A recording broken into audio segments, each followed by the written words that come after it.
The emergency evacuation procedure, we will exit by the door, window, whichever you want, and congregate on the lawn in front of the building.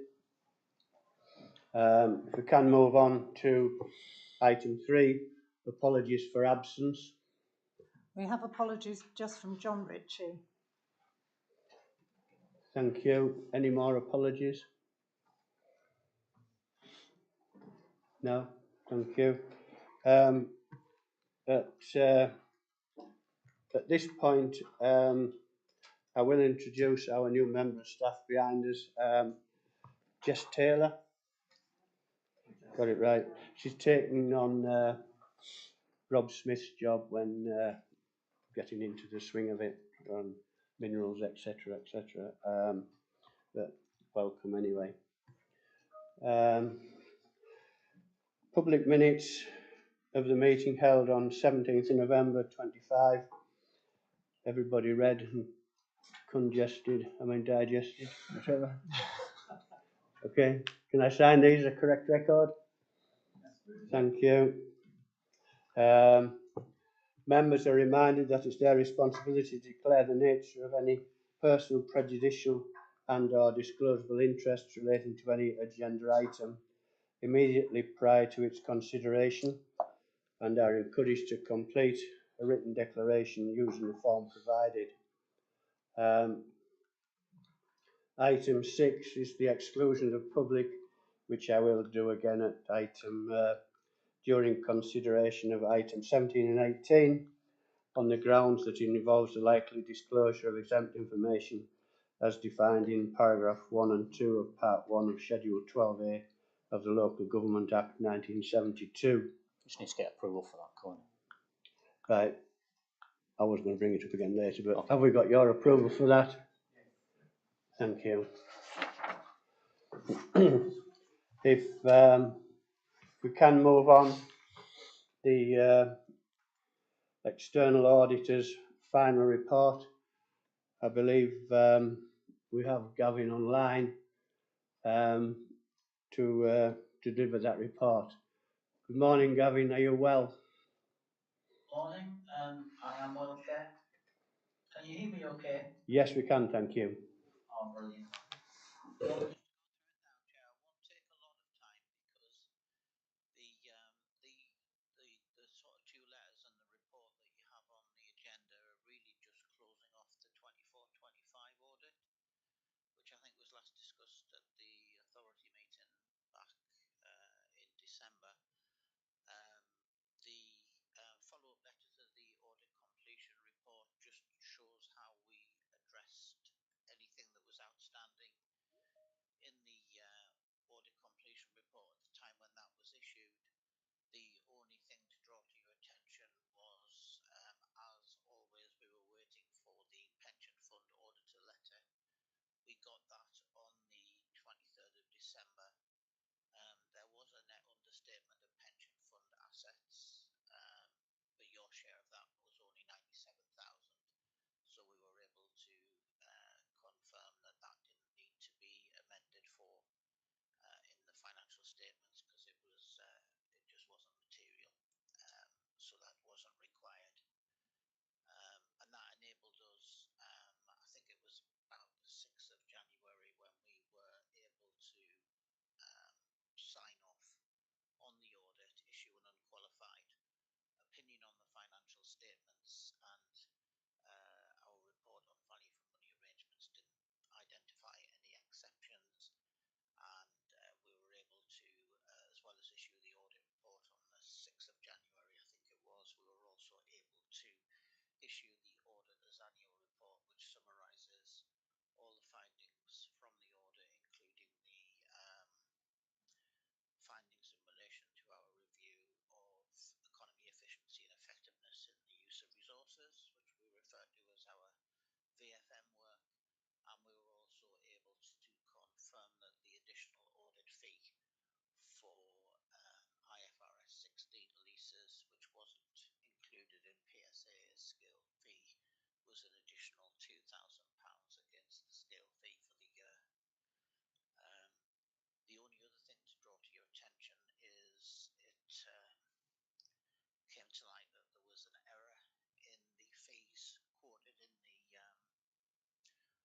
auditor's annual report, so I provided an update by letter to correct that position. As they were overstated by £789. So apologies for that, and that letter that I've sent just sort of closes things off in that regard. I think I might have mentioned to you in the past, Chair and members of the committee, that I'm retiring. I am on the countdown in earnest now. I've only got 32 days left. I have completed the 4-5 work at your authority, which I'm really pleased to have been able to do. It's been an absolute pleasure working with the authority in the short number of years that I've worked with you. I've got a lot of respect for Pete and the team, and a lot of respect for you as members as well, born out of my attending meetings with you. So I wish everybody individually and the authority all the best in the future. There will be a seamless transition to my replacement. My replacement is an audit director called Nicola Hallis. I'll be introducing her to Pete and the team in the very near future. She had hoped to be able to join today's meeting, but unfortunately she had a clash and she's had to go to another meeting today. So she sends her apologies for that. She will obviously attend future meetings of the committee. And we haven't got any plans to change any of the other people in the team. So Warav will continue as the audit manager and Mary as the team leader. So there will be sort of continuity despite this change, and I'm sure it will be a seamless transition, and Nicola's very experienced and will be able to take things forward with you. So that's all I really wanted to say, Chair. I am going to leave after this item as well, because although I've managed to do your audit, your 24/5 audit, I'm still working on some others, and the backstop date is this Friday, so I'm going to have to go off and deal with some of the audit issues I'm working on at the moment. So thank you very much, Chair. Thank you, members of the committee. Happy to take any questions as always. Right, thank you very much, Gavin. No, it's been a pleasure for us, and Pete's acknowledged that as well. And to be fair, we're very pleased. I mean, we've had a very good report. I know that's down to the members of staff here, but you know, we're very grateful to you. And yes, I mean, I will ask for questions, but if I don't get round to it again, please enjoy your retirement. Well earned, I'm sure. But if we have any questions, George, would you like? Thank you, Chair, and also thanks from me, Gavin, for all your work and also the due diligence in which you carried on this task. Glad everything went smoothly, and also all the assurances that you've given us in the past, say for example in terms of timing, etc., all went as planned, which is great. And I'm checking the emails here. We got the email from you on the 8th of January about the updates, and you always kept to your word in terms of updating us with the progress that has happened between meetings. So I think that's all very helpful. The transition, again, the handover, you have mentioned to us in the past couple of meetings, so we were already prepared for that. So I just hope that all will continue smoothly with the next person who is going to replace you. But thank you very much for all your work, and enjoy your retirement. Thank you. Thank you, George. Any more comments? Well, there's no more comments, Gavin, but thank you very much for your time, and please enjoy your last 32 days and your retirement in future. But thank you very much. Thank you, Chair. I'll sort of leave now and disappear into the sunset, as they say. Okay, thanking you. Bye, everybody. Cheerio. If we can move on to item 8, which is external funding and project progress, we have Ellen and Mark to give us an update. Right. Thank you. Good morning, everyone. So the usual update on where we're at with external funding, and then I'll pass over to Mark for the project progress, how we're getting on with that regard.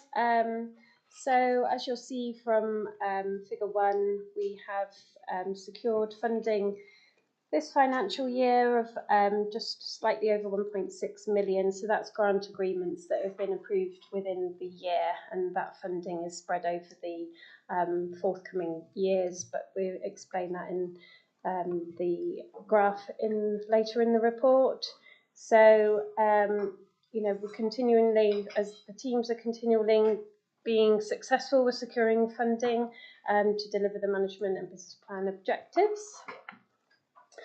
And just moving on to, as you know, about the wildfire that happened in August. Everyone's sort of well read about that, but we've had some progress with funding applications. So we had a grant secured through the combined authority through the underspend that they had with the Net Zero Fund for that funding to be spent by the end of December. Then we had further smaller pots of money from EA, Historic England and Natural England for that funding to be spent by the end of the financial year. A claim was submitted to Belwyn, and then we have further bids in development for further work for the wildfire.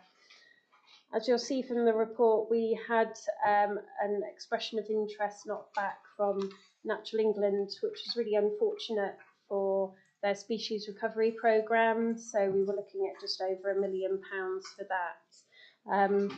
So that was, apparently they had very high number of applications, which is inevitable. So we were not chosen, but we're talking with DEFRA about sort of framing that into additional government support, hopefully from them.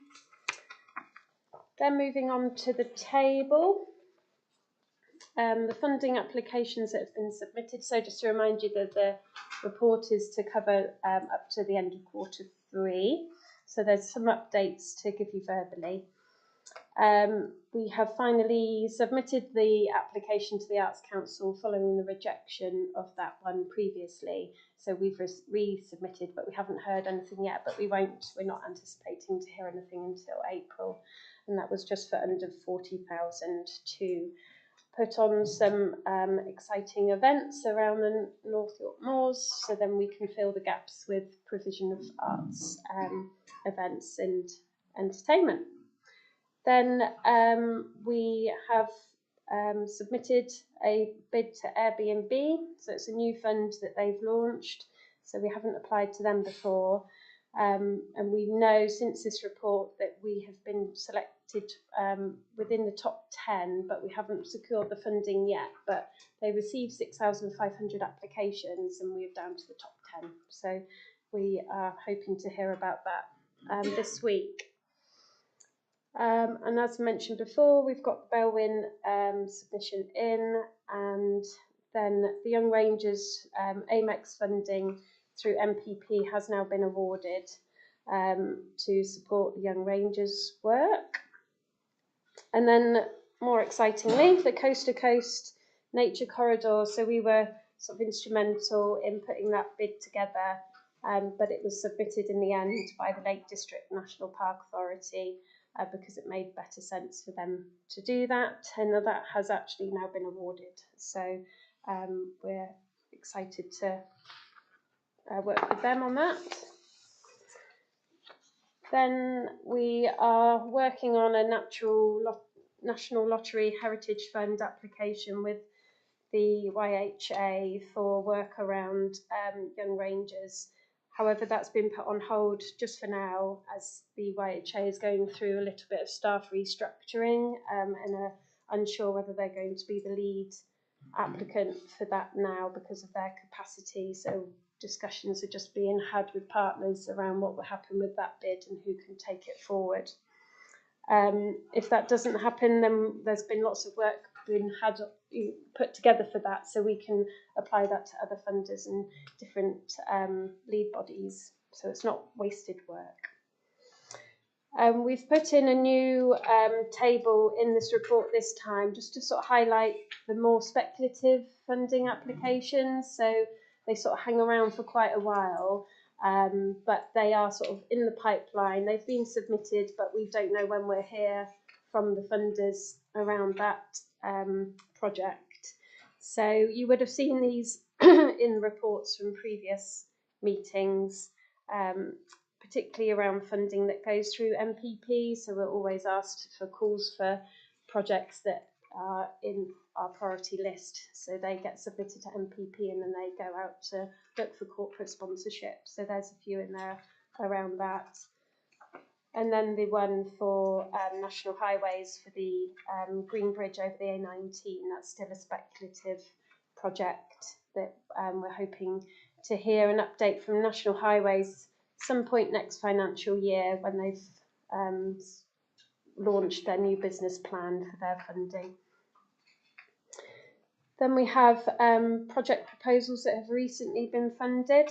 So we've got a new relationship now with Pearl and Dean, and that was through NPP building that relationship up. So that was really nice that we had a film put in all of the Pearl and Dean cinemas around the enhancing intertidal habitats and stays. So did a nice little film that went out, and then they're supporting that for a year of £40,000 worth, just shy of £40,000 worth of funding to work with Yorkshire Marine Nature Partnership on that to do some habitat enhancements in stays.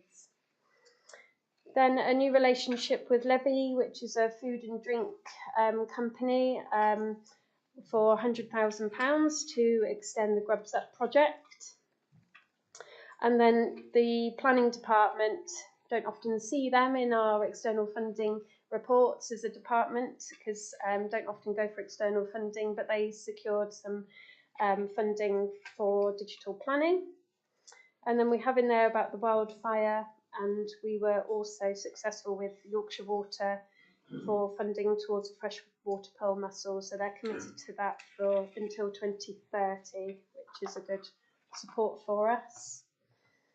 And then towards the end of 2.5 table, we've got 3 funding applications for the Bransdale project, the Raisdale project, and the Mortar Restore project, focusing on just shallow peat.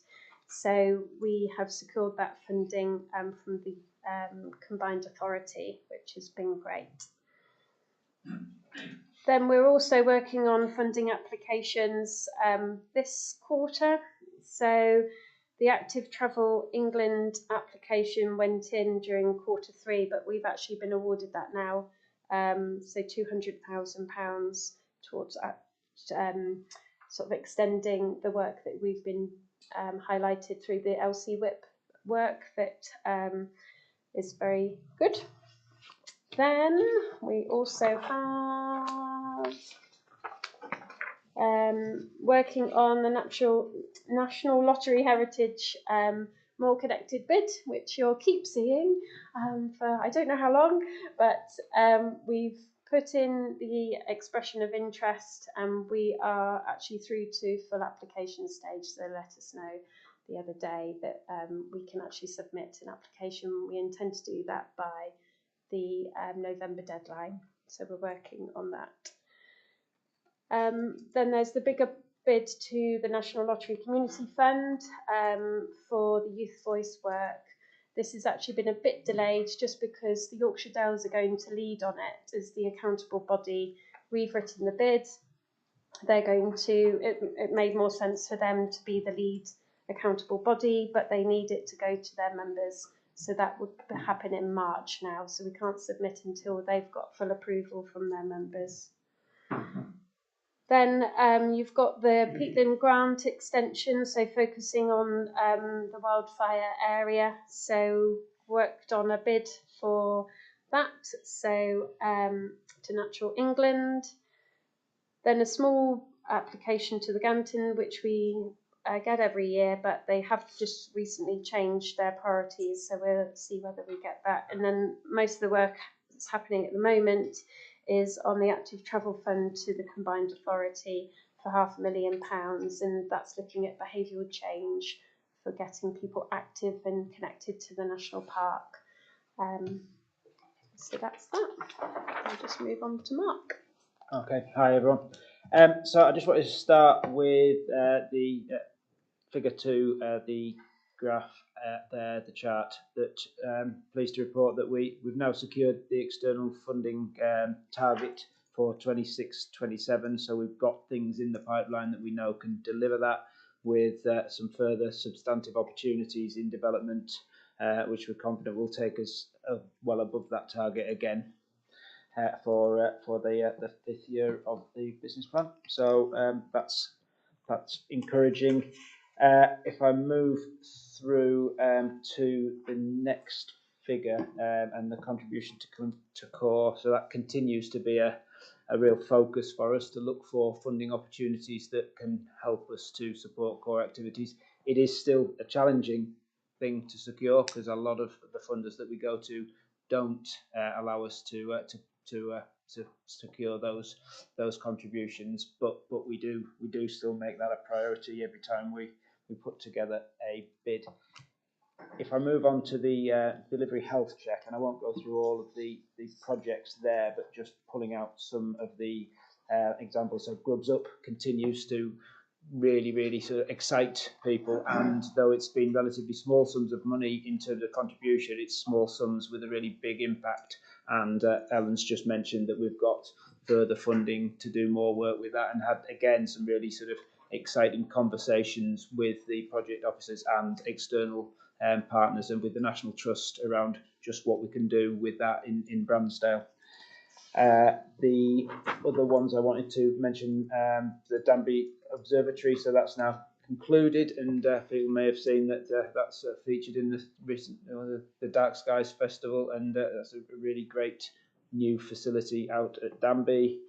Alan again mentioned the further support from Yorkshire Water for the Pearl Mussel and for that programme, so that gives us some continuity of funding on that project, so that will continue. The two that we have highlighted as being amber, I want to stress that is really around recognising potential risk and not risks to delivery that we aren't able to manage. So with the peatland restoration, that's just it's a very tight market in terms of the organisations who can support that work. So just making sure that we've got all that procurement stuff and we've got the right organisations available to do the work. But that's been tightening up since the report was written. And again, with Linking Levisham, it is going well, but it is tight. There isn't much time there, and one or two delays in earlier decision making through the funding body meant that we're right up to the sort of wire with delivery of those outputs. But again, everything is in place to push us through. So I think those are the main ones that I wanted to mention. We've added the new headquarters and Mickle Drive to the project, because that is a really key project for us this year. So we're setting up a new sort of group to make sure we manage that through, and that we're picking that up on behalf of all the staff cultural issues as well as the delivery and contractual issues in one group. I think that's all from me. Thank you, Chair. Thank you very much. Oh, sorry, yeah. Thank you, yeah. It's brilliant to know we've got funding for next year as well as finishing off this year. It's a first-class job. Any comments, George, please? Thank you. You mentioned that we keep seeing the more connected. To be honest with you, I'm actually delighted that we do that, because the moment we don't, then it means bad news. Until we get it, I'm delighted to keep hearing about it all the time. And there was also the under the speculative table, there was the project about the footbridge over the A19 for the coast to coast. Just to mention that there was some very positive publicity about it. I think over the weekend with the quote from Joel, and I think sometimes the media coverage could help raise the profile of a particular bid and particularly, and in this specific one, it's quite useful because the launch is in a few weeks' time. So it also helps raising awareness about the whole coast-to-coast status as a national trail. And you never know, hopefully someone will see this article and get motivated to try to help us with our bid. So yes, positive publicity about that and a good timing for it. Thank you, George. Heather? Yeah, actually, it's following on from what George was saying, really, about the footbridge. But first of all, I'll just say well done for all the applications. That it's frustrating that you've got so far, but there's a few that are a bit stagnant, and you've probably got more patience than I've got. Thinking, I've done the work. When's it going to happen? And you must wake up looking at your emails, thinking, oh gosh, when am I going to find out? Well done for being patient and all the efforts you put in. Thanks for that. But going back onto what George was saying. The footbridge, I mean, obviously there's various partners are involved in on it, and this has been going on for some time. And George, I think I've missed the press over the weekend. Where was it, George? I'll have to read about it. But we have got the combined authorities, and the mayor does have quite a bit of money. And I don't go into political arguments about this, but he does control a lot of money to do with highways, which North Yorkshire Council has to talk to him about as well. So there is money there, and I mean, I don't know where we're getting any money from him. I mean, it's he's a mayor of North Yorkshire, and I would think, I don't know whose job it is to challenge him all the way through all the partnerships, but there is funding available there if he sees fit to play it. Has anybody actually approached him on this matter? Thank you. No, it was sort of very speculative. Like, I think we need to really highlight that was a really speculative bid. It does obviously meet National Highways priorities, so we wouldn't have approached them if they didn't ask. So, but yeah, we're not anticipating any news on that soon, so we'll have to see what their business plan says. But no approach has been made to the mayor as yet. It hasn't fitted into any of his current funding programs because he obviously launches a lot, but active travel is only up to $500,000, so it's quite a small pot, and this needs quite extensive investment. So, but yeah, But thanks for that. that's okay.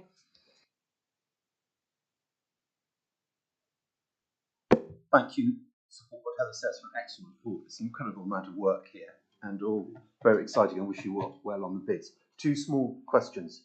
Figure 2, I thought that FIPL funding had been confirmed. It says expected funding. It is the absolute quantum, so it's the absolute quantum in year. So we know it's there, we know it's coming, but it's not the exact precise number. I had to put a number in which reflected conversations we've had about expectations, rather than, so as soon as we get that confirmation, I can make that a solid purple rather than a. Thank you. And that's confirmed till 29, isn't it? Yeah, FIPL funding's confirmed until 2029. We have a confirmed allocation for I guess what I call the core FIPL revenue and capital funding for next year, but we're expecting there may well be some additional funding that is channeled through FIPL, particularly to focus on creation of new habitats and biodiversity. For confirmation around that. Thank you. And just one other small point, just on page 54, because there's so many projects going on, and given the name of this committee, if it isn't too much extra work, it'd be really helpful to have in brackets the value of these projects. Because I can't remember how much Danby Observatory was, for example, or the Youth Voice Mentoring, or just in brackets, if it was £5 grand, £50 grand, whatever it is, that would be helpful. Otherwise, excellent report. Thank you.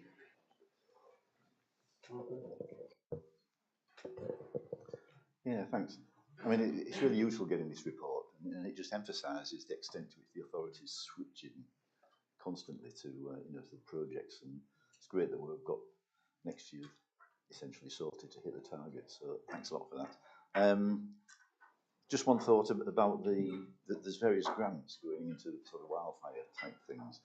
At some point, I'm presumably keeping a check of sort of what money you're actually spending on that, and maybe at some point in the report in future, if you could identify what the totals are, maybe not necessarily all the time, but it's just an obvious question. We've always said it's going to be a real significant amount of money over a long time, and I think it can just keep us informed of how that's going, that would be really useful. But it's fantastic that we're already getting a number of grants from different places and other people who are helping. So thanks very much for that. Happy to add a section on that. I think to cover that for next time. Thank you.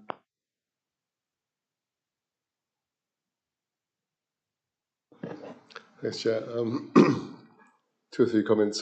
Just at the beginning, the Arts Council bid.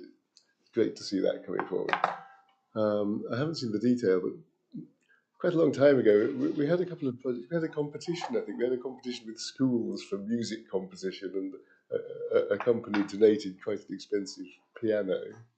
And there was the judge, a bit like the X Factor panel, did a big occasion. So that went really well. Something like that for music or art in schools would be a good way of engaging that. I'm sure this is, I'm sure, a good bid, but it just reminded me to say that. It's great to see us getting in there with NPP. So well done, Brownie, for getting into the gizzard of the beast, making it work for us. I hope. And I just when you look at the sort of overperforming with the bids, and hopefully that the funding's secured, and it just makes me wonder, as this continues to be successful, is the resource that we're putting into it at the right level, and I just asked that question, if there comes a time, it's quite, process heavy doing this stuff, but if it becomes successful and it's worth our while doing more, I just made that point. And last thing, if I were new offices coming into this, I don't know, do we have external funding bids? I'm not quite sure why that comes into this here, but perhaps someone could explain that to me. I suppose that part of the report is it's not just external, it's significant projects that we are managing as an organisation. Okay. So it's just to make sure that we don't miss something that's really critical to our delivery. I understand, that clarifies that. I'll come back to you on the Arts Council one. So it's a good point, because we previously worked with the Trust on an Arts Award, so we could reinvigorate that for this if we were lucky enough to get the award from the Arts Council. And in terms of capacity, I think we are steady away at the moment with our capacity as between Mark and I, but we also spread the load amongst the team. So each of the project managers and projects officers are hugely involved in the putting together the funding applications, particularly the likes of Elspeth with her specialist knowledge and Miles with his specialist knowledge, and people from Joel's team like Heather. So yeah, it's a shared responsibility across the whole of the authority, which I think we've got a good sort of pace with that now. Obviously, we have to keep an eye on things with More Connected now. It's going to be a huge amount of work over the summer, but we're really conscious of that. We've been through it, unfortunately, already, so we know what sort of scale that's going to be in terms of our workload. So we're just working on the resources around that. So yeah. Thank you very much, Ellen. Just a couple of small points, if I can, before we move on. The pearl mussel job, are we ever going to get pearl mussels into the ESC, or is that just a case of we keep looking at it, and one day we might not? Well, I mean, we have returned in some silo trials, so pearl mussels to see how the pearl mussels that have been bred elsewhere, how some have been brought back to look at how. So that work is, as I understand it, they're still now looking at the health of those, how much they've grown, to what extent the water quality is okay. The issue is that they need water quality and they need the bed and the substrate and everything else to support them as well. They need somewhere to burrow into, as well as water quality that supports them. So that, in terms of the structural improvements we need to the ESC and to the incised catchment, there's an awful lot of work to do to get to that. So it is definitely still making progress, and I always say they are such an important sort of bellwether, if you like, for the overall health of the catchment. Yeah. So getting the pearl mussel is important, but it's not the only. Their success will show that we're making success in every other sense as well. So that they still remain for me a really key sort of demonstration of what we're trying to do with that catchment. Right. There is that possibility as yet then? Yes. Okay. Just the Birds on the Edge project, does that finish end of March, something like this? I believe. July. October, yeah. Okay, right, thank you, right. Okay, any more questions? Thank you. Thank you, Ellen and Mark, for that update. It's good to know we're moving forward and we're still managing to pull the money in from every source possible. And I know it's not just you, and it's a big effort from a lot of the authority as well. So thank you very much for your work, and carry on. All the best. Thank you.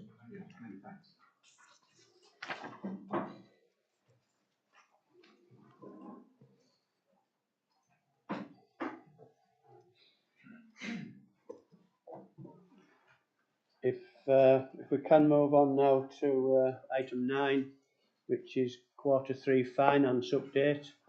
I'll hand over to you, Pete. Thanks, Chair. So I'll just do a verbal update on this report. So there's no presentation for the Q3. So the main points of the report are that we've got a surplus forecast at the moment of 83,000. So you remember at the beginning of the year we had a budget which had a drawdown from reserves of 59,000. That improved at Q2 to a break-even position. We're now showing a surplus on the bottom line. Income is quite a key driver within that. So we've got increased car parking income. So again at Q2, you remember we were up in terms of car parking income. We continue to be at Q3. We were cautious at Q2. We've put a £20,000 forecast in at Q3. March is always quite a big month. There's no Easter this March, so there is an element of risk in March, hence why we've gone at 20,000. And obviously the weather hasn't been all that favourable so far this year. But we'll continue to keep an eye on that. There continues to be an element of risk. In terms of other areas, planning, at Q2, you'll remember planning was quite a long way down. We hadn't had any large applications. Last year, it was also down in terms of trends of overall smaller. But we did have a couple of larger applications last year that actually brought us back to budget.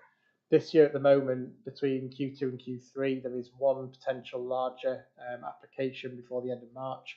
I say potential, it is forecast in. There is an element of risk in that one as well. But that position has improved between Q2 and Q3 in the forecast. But again, a little element of risk around that. Other areas of income as well. The cafes continue to do really, really well at both Danby and Sutton Bank. They're based on a ground rent plus concession arrangements, and the concession continues to exceed budget. So that's really good so far for both sites, particularly at Sutton Bank. And as well as that interest, you'll see interest in there at the moment has 2 quarters worth of interest in there. We cap interest at 2%, so we're expecting currently about £220,000 windfall from interest over and above the cap. So when we come to May Frask and the outturn position, we'll have a recommendation on that number and what that final number looks like. On the cost side, the main areas are utility savings, so they continue to go down. There's 2 key drivers to that. One is the new contracts that we've signed up to, where utility prices generally are coming down in the market. And the other one is the amount of solar power and those kind of things that we're putting in across our visitor centres, which has helped to generate savings across the portfolio, indeed in excess of what we expected, I think, at visitor centres. And this year, as part of the capital programme, we've been rolling out solar across our car parks as well. So we expect that to go to strength, which is reflected in the budget paper coming after this one. The other element is around CapEx salaries. So within the capital programme, we had £60,000 allocation in capital for the planning and finance system implementations. That has turned out to be mostly actually made up of salaries. So the salaries of people like Simon Baum, who's done a lot of work to actually get the system developed. and Wendy Strangehaven in the planning team as well. So a lot of their time actually can be capitalised against that project. And that in itself actually generates a revenue savings. So at the beginning of the year, we thought that 60,000 allocation would be more around the actual system cost and hadn't catered for the actual salary costs that will be capitalising. So that has a flip effect of actually putting a saving onto the revenue grant side, which is a contributor to that 83,000 surplus. On the savings side, that's very similar to what we reported at Q2. So we've got a bit of a shortfall on that smarter procurement saving, a little bit more work to do into next year on that. And on the volunteers as well, where we said we'd start to fund a little bit more of the volunteer core team from external sources. At the moment, Claire and I have been working on the volunteer strategy this year with us being new in, so that's delayed by a year in terms of looking at those ways of developing that out further. So there's a small saving against that, but only a small one at this stage. That will grow as part of the new strategy next year.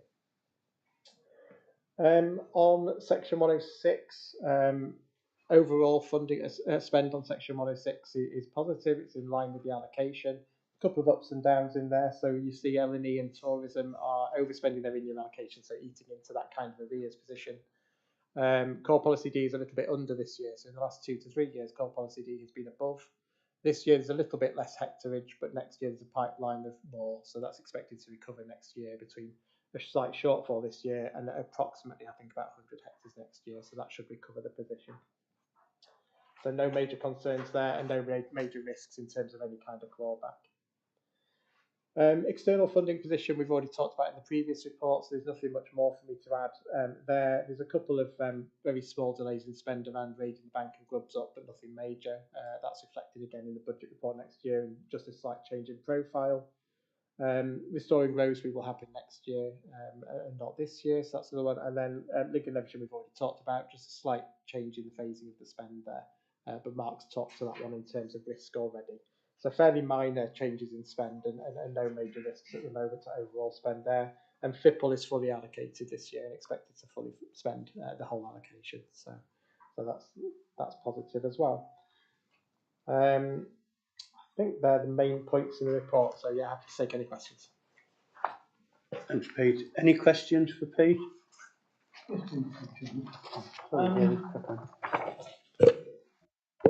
The Wordsmith agreement, so far as tourism is concerned, just over £1 million. Can we look forward to some of that being used to promote tourism in the park to try and fight back from the fire last year, encourage more people to come up here?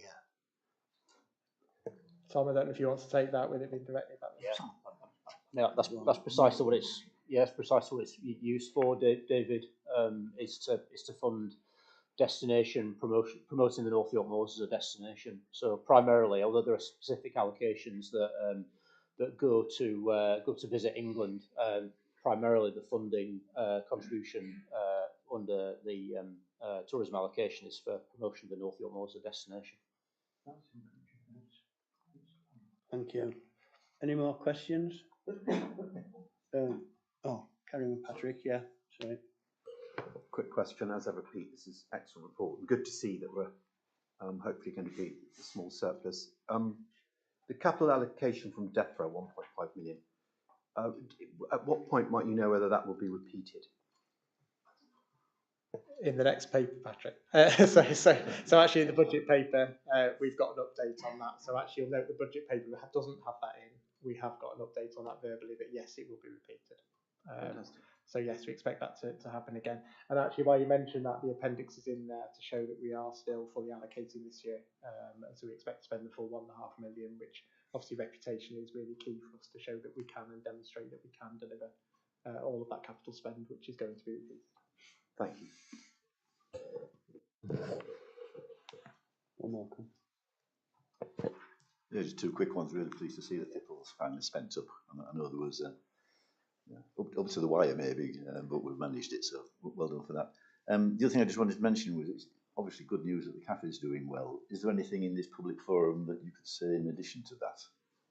I mean, clearly it's nice to note that it's doing well. Is it doing really, really well? Or I know that Joel's here, so he might be able to add a bit more context to that. In terms of figures that I'm looking at, then it looks like it's performing really well.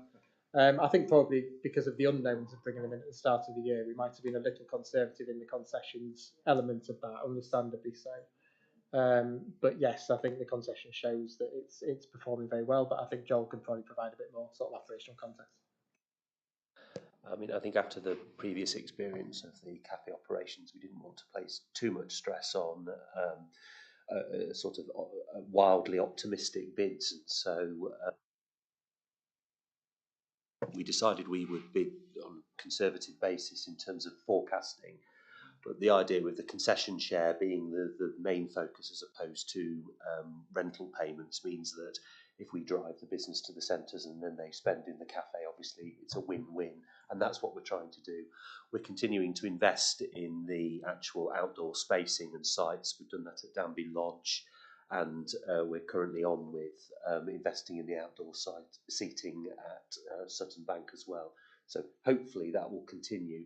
The menu has changed again in the feedback, and also the operation of the business concerned they've learnt a lot in about 6-9 months, and so they have revised that and are continuing to revise it as well. So things are settling down, but hopefully they will continue to maintain the high quality that they have demonstrated so far. And they are taking part in Restaurant Week this week, which is happening as well. Excellent. Thank you. Right, thank you very much, Joel. Go on, Heather.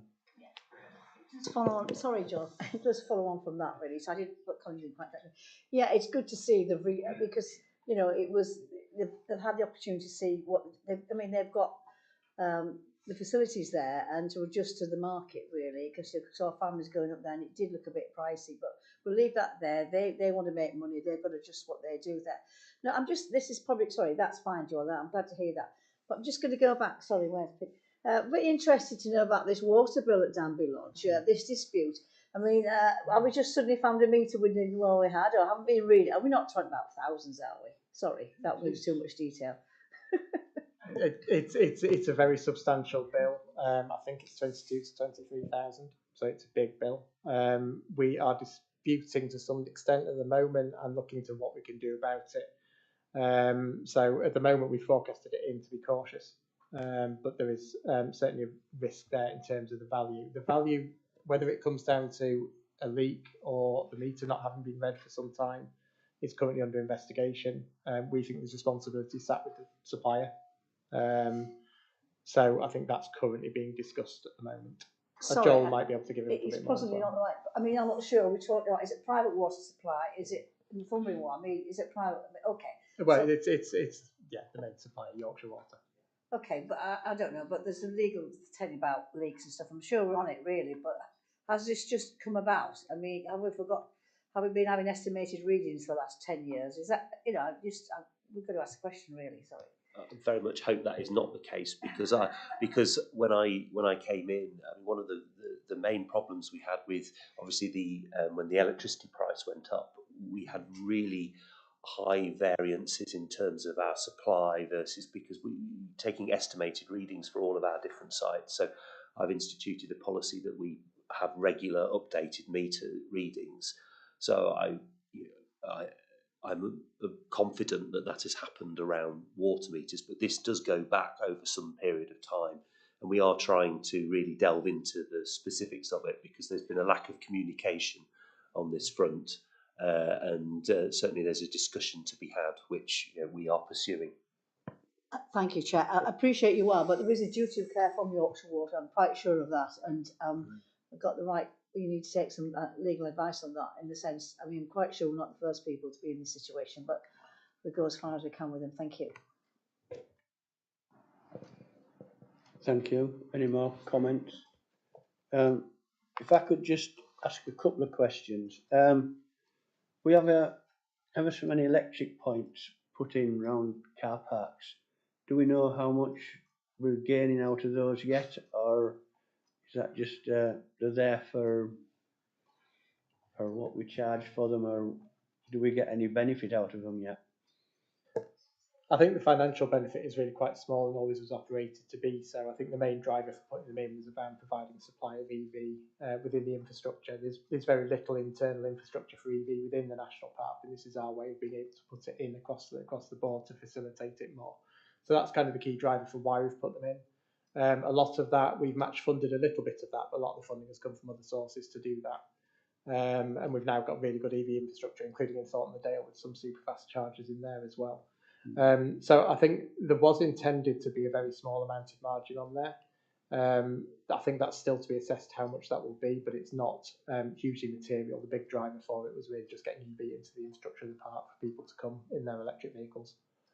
Okay, thank you. To the one we just we had a early warning system on that landslip that was going down onto the railway. I just at some point we were talking about taking it out if it hadn't moved. Now, is that the case, or do we leave it in just for? It's a good topical discussion because we've been talking about that in the last week. So we've had the report this year actually in the last week around the movement of the landslip, which I have to say came in a very, very complicated looking graph. So we had to have a follow-up conversation to really understand that. It's a graph that shows over time how it's moved in the various different parts. So there's a number of different stakes across the whole section. And the report really shows how that's moved. It moves with the wetter weather, which is kind of what you would expect. So where you see the river levels rising, you can also see certain movements in certain places on the slope.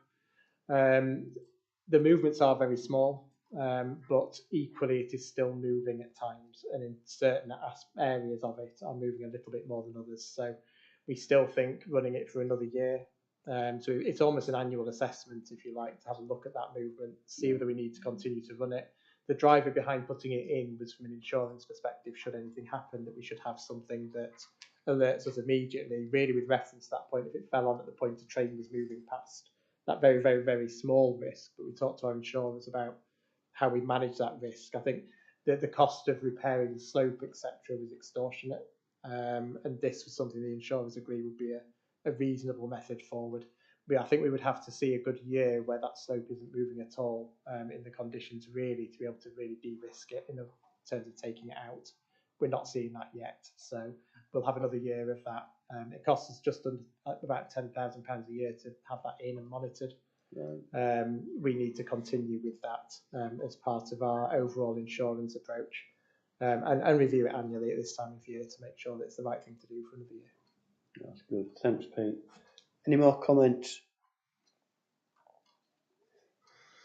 Thank you very much for the finance update. If we can move on to budget 26-27, I'll hand over back to you, Pete. Yes, there is a presentation for this one, with it being with something of a larger paper. So really the first part is laying out the MTFS that we brought in December, the medium-term financial strategy, and what that had within it. It just laid out some of those pressures and uncertainties. Talked about inflationary pressure at the moment, or difficult to understand what inflation is going to do. It's currently quite sticky. Everybody expected it to come down to around 2% by now a year ago. It's currently sticky around the 3 to 3.5% mark. That uncertainty around pay award and DEFRA grant, we now have more news on the DEFRA grant, not on the pay award yet. So we don't know anything around pay awards. That remains an uncertainty in the budget. And the DEFRA grant will come to shortly in terms of how that position has changed. The premise of it in terms of growth plans and for external funding and project-based delivery continues to remain the same, but just that reflection on that pressure that is happening on that sort of core to sort of port that at the moment, and that ability to grow further is almost restricted a little bit by that corporate core. And the key assumptions in this paper remain the same as the MTFS paper because of the timing of producing this paper versus DEFRA's announcement on funding. So right now we've got an assumption in here that remains the same as the MTFS, which was a flat cash revenue settlement and a capital settlement that effectively replaced the 8.2% cut in revenue that we had last year. The budget is balanced for 26-27, so we are a fully balanced budget with no call from reserves. But there will be substantial changes between this one we bring today and the NPA paper that we bring in March for final sign-off of the budget. And the main reasons for that is we've had DEFRA grant confirmation, so an increased capital allocation. So raising Patrick's point from the previous paper, at the moment we're assuming 394,000 in this paper. That's going to be 1.5 million. So that's been confirmed, give or take a couple of thousand. That's been confirmed for next year. The revenue element of the grant is flat cash, so that remains the same assumption as this paper has. We also have confirmation of the farming and protected landscapes. At the moment, this paper has that in as the same as last year. That will be updated for a small difference, I think, in allocation between last year and this. And we've had confirmation of DEFRA Access for All funding as well, at around about the 130,000 mark, the same value again year on year. We've also had confirmation from DEFRA of a 3-year agreement, year 1 being confirmed, year 2 and 3 being indicative. So they reserve the right to change it. Last time they gave us a 3-year agreement of this sort, they did hold to the year 2 and 3 as it was laid out. But they do reserve the right. So there's a little element of caution on years 2 and 3, but indicatively we have a flat cash revenue agreement through that period and 1.5 million in each of the 3 years in capital. So 4.5 million over the 3 years, but a bit of caution on years 2 and 3. So in terms of this paper versus the paper that we'll bring to NPA, we'll have an extra 1.1 million of capital going into that. We will bring a number of suggestions for that. I think the DEFRA 1.5 million, the premise behind that, the sort of criteria that they lay out remains the same. So largely around income generation, liability reductions, and 30 by 30. They're the kind of 3 core tenets of it. So what we do has to fit into one of those. So for instance, if we have something like putting more solar power into our estate that generates some income in the future, or cost reduction, but income within that, that will qualify. Something that has an issue in our estate, a big liability, cost liability that we can remove. So something like the HQ, which would remove potential borrowing for the future, or re-roofing Danby, they would be examples of things that we could put in. And then likewise 30 by 30. I think in this year we haven't done much in the 30 by 30 space within that grant allocation, partly because of the speed we had to do it in June NPA and then deliver within 9 months last year. DEFRA have put a little bit more emphasis in a meeting that Tom and I had the other week with them around 30 by 30 in terms of capital allocation. So I think they will probably want to see something more around 30 by 30 within that. So again, we'll be bringing some proposals to March NPA that will probably include some 30 by 30 capital provision. And just another one that will be a change as well. So we do need to do a little bit more work around pay in any case, just to really do a full reprofile of pay, which we've not quite had time to do for this one.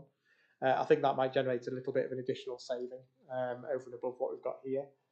But also pension. So we've seen quite a big change in pension. I did mention that previously, but we've had, I think, final confirmation now of it. Our current pension that we pay over is 16%. We've had our new triennial valuation, which we have every 3 years. And the pension scheme is very, very in surplus at the moment. That surplus position means that they change the rate every 3 years to kind of bring yourself back to the position you want to be in, whether that be surplus or deficit. If you're in a deficit position, they increase the pension rate that the employer pays to claw that back. If it's in surplus, they reduce that pension rate that we pay in order to give us some money back to constantly try and keep it in balance. This year we are seeing it reduce from 16% next year to there's a primary and a secondary rate. There's a primary rate which will be 14.1% and a secondary rate which will be 8.1%. The primary rate is what they see as the really long term. Now these calculations go sort of 40, 50, 60 years into the future. So your staff that might be 18 and paying in now, it takes them right through to their full life, if you like, right through to the end of life. In fact, that's one of the key assumptions within pensions. So your primary rate is what they say, right, over 60 years. If you pay 14.1% for the next 60 years, that will put you in balance, in effect. But actually, you're more in surplus at the moment, so we need to put a secondary rate in at 8.1% to help you really bring that back in line for the next 15 years, is what they've said. So that if nothing else changed from now on forward, for the next 15 years, we pay 8.1%. That would then go back up to 14.1% in the long term. So it's a really good position to be in. What it does mean is we will get an awful lot of money back because we're paying a lot less in pension contributions. This budget at the moment has that 14.1% figure in, so that primary reduction rate. And I think what we need to do is consider anything lower than that as a windfall at the moment. and windfall money, but that still means we absolutely need to allocate it to something. I'll bring a better picture back to March NPA, but my expectation currently is that the 14.1% will give us between 60 and 80,000 pounds of revenue back into our budgets. That's really helping to reduce that mitigation of flat cash. I'm expecting then a further potentially £250,000 a year to come back from the 8.1% rate. So we might have £250,000 a year windfall coming from that pension reduction in revenue spend. So again, as directors, we need to now consider the implications of that, bring that back in March with proposals for how we might use that money. I think for long-term planning, using the 14.1% makes sense because that's the long-term rate, and treat the rest as windfall, which means we can absolutely spend it. I think the risk of needing to put money aside, for those that remember Jeremy Walker's concern with pensions for many years when he was the chair of this committee, at the moment that risk is quite low because they're currently saying that 8.1% will run for 15 years to bring us back. We're in really quite a high surplus position. So actually for the next 3 years, the risk of needing to put money aside for any kind of increase in 3 years is really quite small. So I think we can probably, certainly for next year and then probably years 2 and 3, take that windfall money to invest. So I think that will come back in March. The budget itself will probably remain balanced, but will be this element of additional funding to allocate.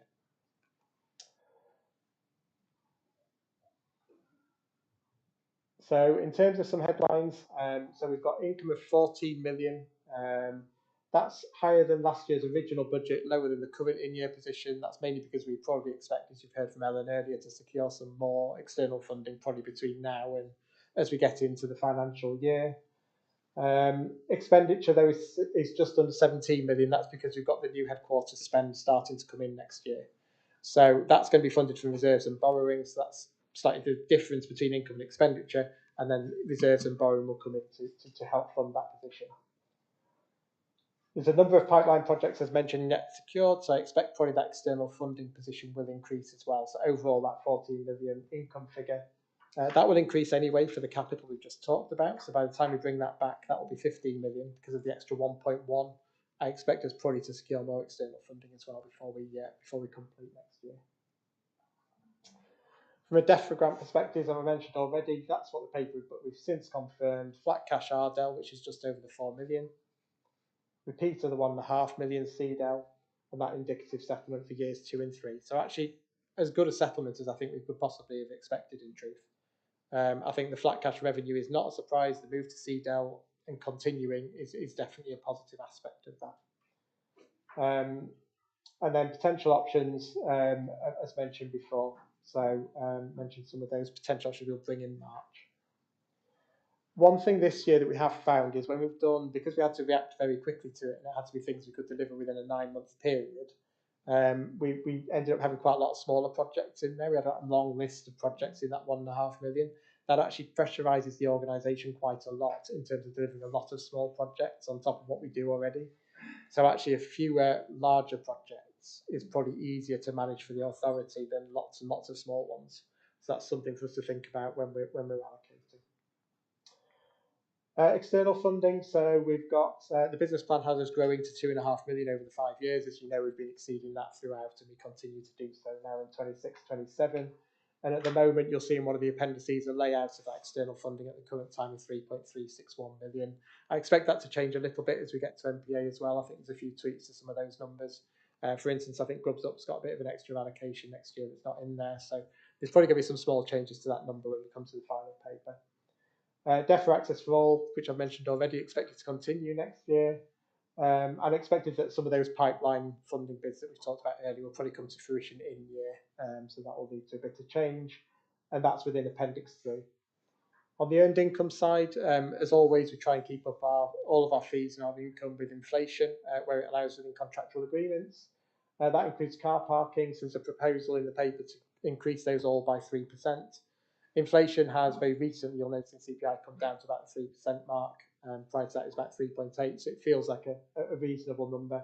And from a car parking perspective, that means 10 pence on the lower tariff and 20 pence on the upper. Planning fees are a little bit more, so they're actually centrally set. Planning fees are increased now annually, so they didn't used to be. It used to be a statutory fee that stayed the same. As part of changes to legislation last year, or in the last 18 months, that now increases by inflation each year by a number set by central government, so they inform us of what that's going to be. So that's going to be 3.8%. And pre-apps are locally set by us as a service that we offer that isn't statutory service we offer. We intend to align that also to planning fees generally at 3.8%. Investment interest capped at 2 million on a conservative £5 million of cash. Same as prior year, anything received in excess of the 2% cap goes to reserves. So again, same principle as we've done before. Anything over that 2% long-term interest rate expectation is treated as a windfall. So this year we expect that to be 220,000. Next year that number is likely to be lower as we expect interest rates actually to start to continue to go down. Retail margins, so there's been a retail strategy that's been run out. Overall sales remain broadly the same, but it's really about margin efficiency, about the products we sell. So within the budget, that margin's gone from 40 to 47% to reflect the success of that project. And then, as we mentioned before, the cafe agreements as well, we've increased that for the concession performance we've seen this year. Leversham Estate, so you'll remember at Q2 we brought, Q1 and Q2 we brought the performance report this year that we're generating more money now out of Leversham from things like CSR and various other agreements. That's now been reflected in 25-26 actuals, but also in the budget for 26-27 as well.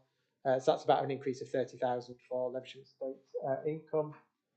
And then the breakdown of earned income, etc., is in Appendix 2. Section 106, so Section 106 at the moment, we've got a Bulby contribution of just over £1 million and 3.1 million or 3.155 for Woodsmith Section 106.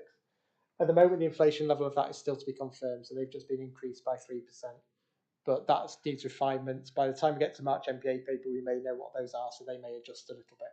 At the moment, it's just a bit of a notional 3% inflation, but there will be a specific number linked to either February or March RPI for that. And then we're currently forecasting 3.367 of carry forward overall at the end of this year. That might change, of course, depending on outturn position, but that's the current forecast per the previous paper. And that's down a little bit because we're overspending in year allocation.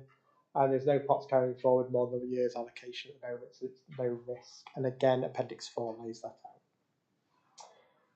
Pay costs of, so deferred RDEL expenditure. So pay costs at the moment are 5.5 million overall, of which 4.1 million of that is on core pay costs. Pay award built in at 3%, which is in line with current inflation levels. All national parks have put it in at 3% at the moment, and I've said we have no local government offer at the moment. I would hope by the time we get to NPA we may have an offer on the table, but there's been no word of that yet. So that might be tweaked in the final paper as well if we get something. Some offer on the table to give us a bit more of an indication.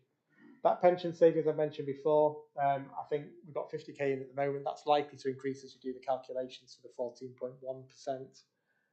But there will be that windfall expected, which will bring in March as well with proposals for that. Utility costs, so we've seen a big reduction in utility costs across the estate. Two factors, utility costs in the market coming down, we've just signed a new agreement, and solar power going right across the estate, including our toilets and everything else, has really helped bring down utility costs overall, including Danby Lodge Observatory, which for those who were there at the launch, the design of that actually is so efficient on that building, it's actually feeding into the main building as well and reducing costs on that. So all of those different aspects that we're putting in is really helping to benefit. We did have a 75% rates relief on visitor centres since COVID times. The government put in a large relief for those. That's actually now come to an end. They have put in a permanent smaller reduction, but it now has gone back up in the budget. So that's costing us more. It's returned to, and I can't remember the number, it's somewhere in the region, I think about 10% reduction now rather than 75. So it's more or less come back just as a smaller, more permanent reduction put in. General overhead inflation, 3% as well. And increased costs for insurance, a little bit on finance staffing to bolster that a little bit. And the village caretaker scheme now has come to a stop and move to a capital scheme from alternative funding. So, and a different kind of scheme altogether. So just a couple of areas there. Insurance continues to go up. It goes up above inflation. Motor vehicles, we've had an accident or two that hasn't helped either. So that does kind of continually mean that inflation is going up, insurance is going up, and another year of Levisham ramps up as well will be additional costs on top of that. So that's one area to watch for costs. CDEL, so at the moment we've got 394,000 in here. That's based on the capital funding, but it needs to replace the revenue reduction we had before. So that's continuing to do some things like replacement of vehicles and IT and uniforms and kit. Criteria expected to remain the same, and actually I'll lay those out there. So quantifiable cost savings, income generation, really two main drivers that DEFRA have in mind. 30 by 30 is quite a big one as well. And then, like I said, a bit more emphasis on that potentially this year in conversations, certainly. Not expecting DEFRA necessarily to make that any more constrictive, but we do watch that in case they do. But I think the emphasis on it is we do need to do some 30 by 30 within it next year. So the CDEL side mainly made up of IT hardware, uniform spend, etc. Some of that real capital stuff that we do in the day-to-day, our IT kit and replacing IT kit and hardware, and vehicles and some of the property works that we do. And then we need those proposals for extra 1.1 million. Savings next year, so because we've actually mitigated the deficit through some things like utilities already and things like that, actually in the pension, there aren't any specific savings drivers, but this is things I think we ought to have an eye on as we go through quarterly reporting next year. Apprentice funding is one of those. So the railway funding has come to an end. We need to continue to look to how we fund our level 2 apprentices. So I think we need to keep an eye to that to make sure that we continue to drive revenue into that area. The volunteer service, so we've got that continuing ambition actually from this year to start to fund some of the elements of that from external funding. That will continue to be in there. There's an element of outdoor learning, the same concept as well, to continue to drive a bit more external funding and project funding into those services. And then finally, utilities, the element of that is derived from the new solar panels that we've put in this year as part of that capital programme, so the ones across the toilet estate. I think we just need to have a look at those and just make sure that they're delivering the savings that we expect at 16,000. Reserves is in a really good position. As part of the budget report, we always give a reserve status position about the health of those and the health of the authority as part of the budget report. We've got reserves at the moment of 7.152 at the beginning of this year. And of that, 4 million is around Section 106 externally funded projects, 2.3 million earmarked for capital spend or member approved projects, and about just under $1 million to help manage risk. That risk reserve is slightly lower than the amount of 10% of gross expenditure that we said that we put in. It's marginally lower, but not too much. And actually, we do reserves adjustments mainly at the end of the year. So we'll bring a revision at May when we do the outturn of that outturn position, because we tend to look at reserves drawdowns at the end of year only. So that's when we get that true position of the final numbers. A note to say that as part of the HQ building approval that we had in the special NPA, there's 1.2 million of those reserves that will be drawn down next year to fund the HQ move. So just a note that there's a particularly large drawdown to happen next year. And the reserves position noting future usage is considered to be sufficient for managing the authority in the medium term. No going concern issues. Going concern is one of the things that external auditors look at quite closely, and they review this position annually quite closely as well, to make sure that our financial position will sustain us for going concern, which is 12 months beyond the audit date, but actually then into the medium term as well. So my statement within the report is that our reserves position is sufficient to manage us through that period. So key risks, pay award, don't know what that's going to be yet. Inflation and interest rates, we expect those to continue to reduce, but at the moment they've proved a bit stickier than expected, so a little bit higher than expected. Savings programs, we need to continue to drive those. We've got some good windfalls of cash coming in, but we need to continue to look at the longer term, beyond 3 years, where we need to continue this trajectory of flat cash RDEL, which continues to be a pressure for us. So we need to continue to manage that. So our current strategy remains valid. Earned income risks, car parks, retail planning continue to be, as we've seen in quarterly, a little bit of a stretch in places. We really need to keep an eye to those through the year. Property investments, obviously the large HQ project that's coming up presents considerable financial delivery next year and risk, which needs to be continually closely monitored, as we talked about at the NPA approval. And then capacity to deliver all income opportunities. Actually, we've got a lot of income coming in. There's a lot of pressure on areas. We need to make sure that areas don't crack, that we don't under-deliver because we're trying to do too much. There's a real management of that at the moment and a real crux around that, especially with the amount of pots we're getting, such as triple access for all, the capital 1.5 million. We need to really make sure we can manage all of that delivery in those areas that are really providing core support, but also those areas that are delivering multiple projects, quite often with short timelines. So the increased certainty from DEFRA certainly helps us with that and helps us to manage that more strategically. But there is a job to do to make sure that we manage those pressure points of the organisation. And then that big change when we come to March NPA will be around those aspects already talked about. So recommendations are that members comment on all of that. So it's quite a long presentation and not the budget and notes the budget report. I would love to say not the budget report. It'd be a short conversation if it wasn't about what I've just presented. And notes the budget report. It is right in the paper, just not in the presentation. Ahead of final approval at NPA.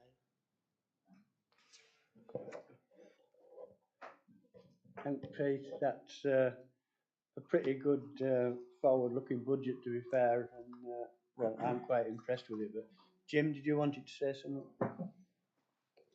Thanks, Chair. Yeah, I mean, it's all that doom and gloom, and then suddenly it's not so bad after all, which is fantastic. And I have to say, I think a lot of that goes down Tom especially, who's been doing a national job with DEFRA, and all of our team, because DEFRA do see us as people who can get them out of a tight spot when they haven't managed to spend their money. So, you know, I think that it brings challenges for us, but that's clearly, you know, if national parks can be seen as that, that's brilliant.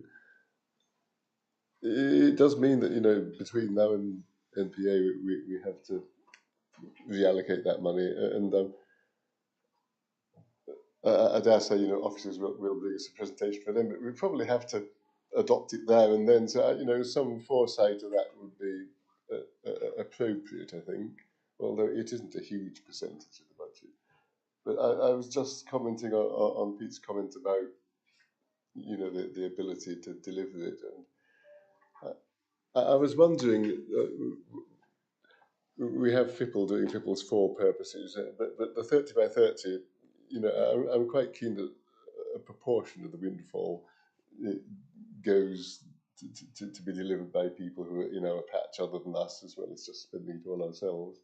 And I don't know, thinking of those mechanisms, you know, we have a mechanism for, you know, the parish capital grant system, and we have a mechanism for delivering FIPL, and I wondered whether a contribution might be delivered by FIPL, which was 30 by 30, and that might sort of give DEFRA an idea that we were good at fixing 30 by 30 problems as well for the future. So those two, I mean, I think, you know, setting up new delivery mechanisms would not be good, but it would be nice to see, you know, a gesture of that funding delivered to other people. Noting, I did get a letter from DEFRA a couple of weeks ago saying that our dealing payments were being reduced by 98% this year. Quite why they thought it would be worth delivering 2% of what we should have had, I don't know. But so that money has come from somewhere. It hasn't just fallen from the sky. It is underspent because they closed the SFI schemes too soon and they've reduced the other payments that faster than they said. So, and those are my comments. But I think otherwise, you know, focusing on the job in hand is our new HQ, and I think it would be wise, you know, to put our resources where our focus is, get that done, and then look to something else. That would be my instinct. Sorry to go on, Chair. Thanks, Jim. Thanks, Chair. Really good presentation there, Pete. I mean, who'd have thought even a few months ago that we'd be talking about some huge number because of the pensions, you know, 250,000 a year, and another $1 million in capital, and we're now talking about how we're going to spend that in the next financial year. You know, I mean, as a set of staff, you've got to be really agile to sort all that out, haven't you? And I'm really pleased that you were well prepared, but you know, we're giving some thought to a lot of these things. But clearly, as you've been saying all the time, the budget that you're going to give us in a few weeks' time is going to be very different to this one. And I look forward to seeing how all this capital kind of stuff all comes together. I think just to comment on the pension thing, I think I heard you correctly, and you mentioned that last time when there was a reduction in rate, we decided to keep some of it into reserves, and I understand that now you're saying we don't need to do that, so we'll do the full amount. So I get that. I think probably some of the members for the full NPA either won't recall that we did that, or they may not follow that 14% down to 8% is something that's a bit difficult to follow, I think. But I get what you're saying on that.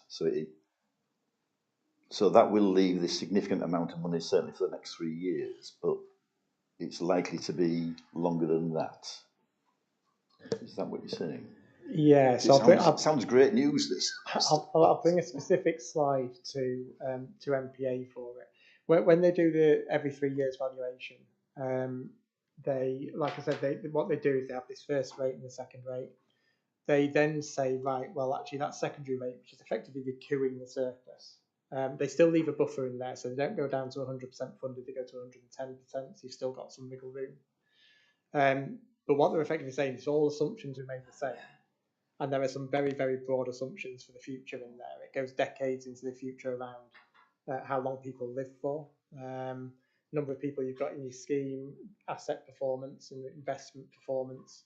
So it's things that can radically change in 3 years. So there's always an element of caution about what happens in 3 years.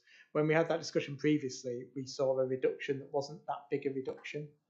It was only quite small. We weren't massively in surplus. I think we were about 113, 114%. So coming back to 110 wasn't that much. And there's quite high risk about it going up in the future. So we were very cautious over that 3 years about putting a bit into reserves, because if you go down in rate, eventually you're going to go back up again. And it was to smooth that return if we went back up in 3 years. Now, what they're saying at the moment in these assumptions is if nothing else changed in 3 years' time, asset performance, everything else, all the assumptions remain the same, there'd actually be 15 years worth of that 8.1% before it went back up again. So actually there's quite a low risk in 3 years of it going back up in 3 years' time.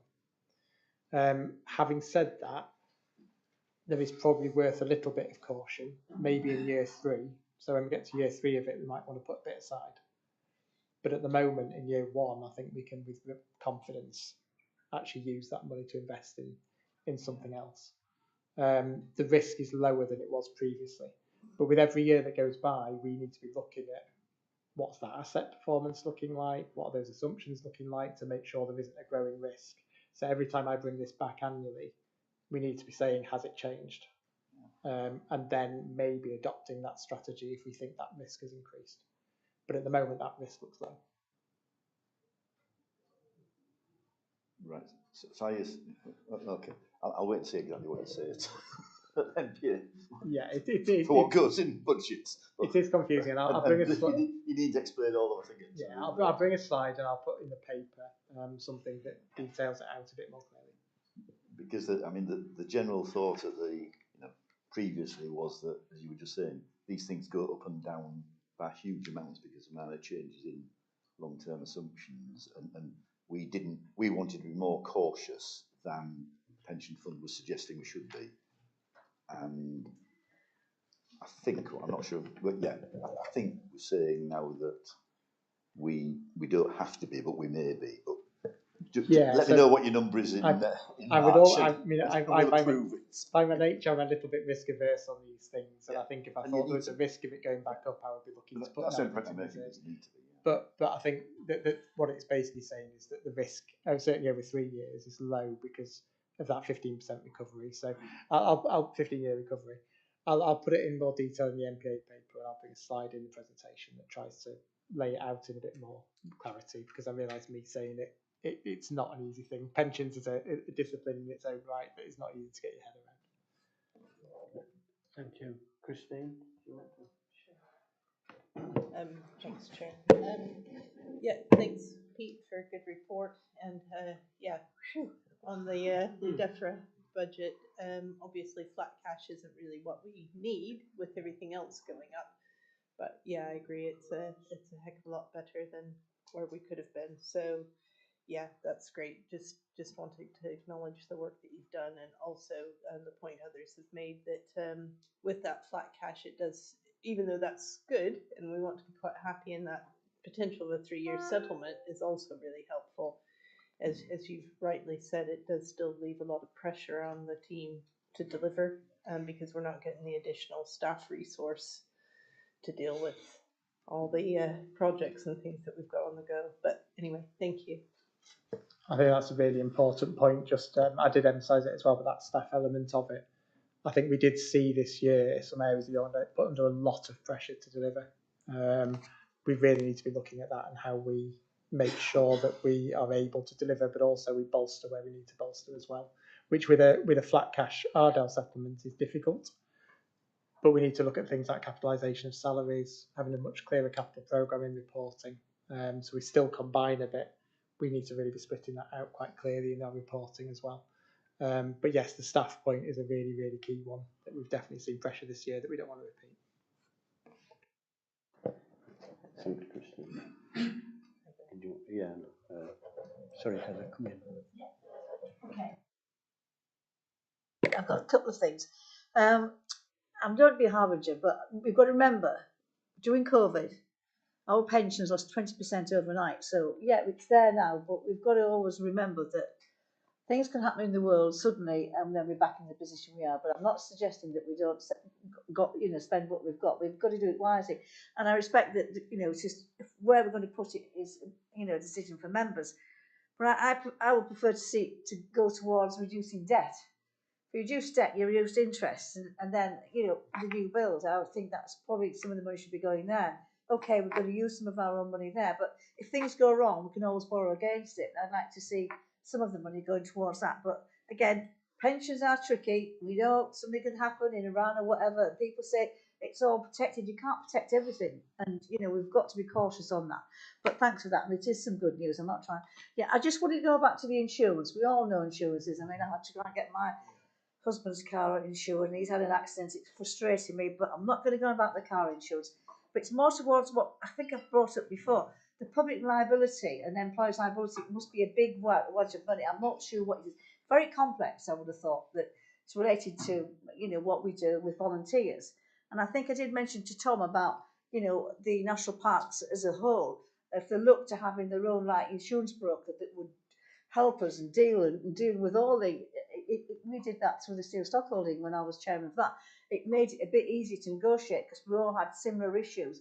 And I just wonder, has that shot up a lot then, Pete? The public now, we've had a couple of accidents, but I don't suppose the car accident would come into that really, but yeah. No, there's a separate motor vehicle policy within the insurance. So our public liability, etc., has stayed fairly the same, albeit the industry is increasing by inflation and a bit. So we are seeing it going up. Yeah. But motor vehicles is one of the biggest costs in our insurance. I was thinking we could relate to the other parks because they have the same issue. Yeah, in terms of the parks, at the moment we use Marsh as our broker. I think some of the parks do as well. Yeah. So they're our broker between us and Zurich, our insurer, who's been our insurer for a while. I think other parts possibly do use Marsh as well, but separately. I don't think there's any kind of unified good if you can get view. If you all use the same broker, you get kind of rates. And Marsh was one of the people that I was involved with. But anyway, leave it there. It's worth a look. Anything where we can, as parks, look to procure together on some of these things in corporate, everything's worth looking at. No, so certainly having those discussions wouldn't do any harm. Yeah, thank you. Thanks.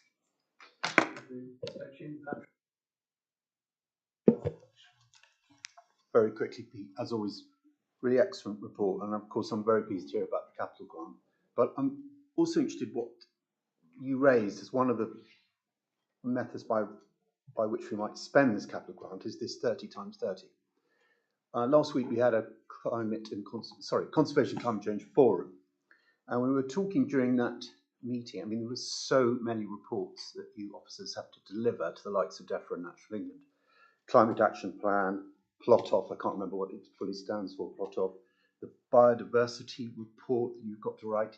But interestingly, we didn't raise 30 by 30 last week, and Jim's picked up a good point, which is if we could show that we've demonstrated 30 by 30, which remind me is 30% in nature recovery.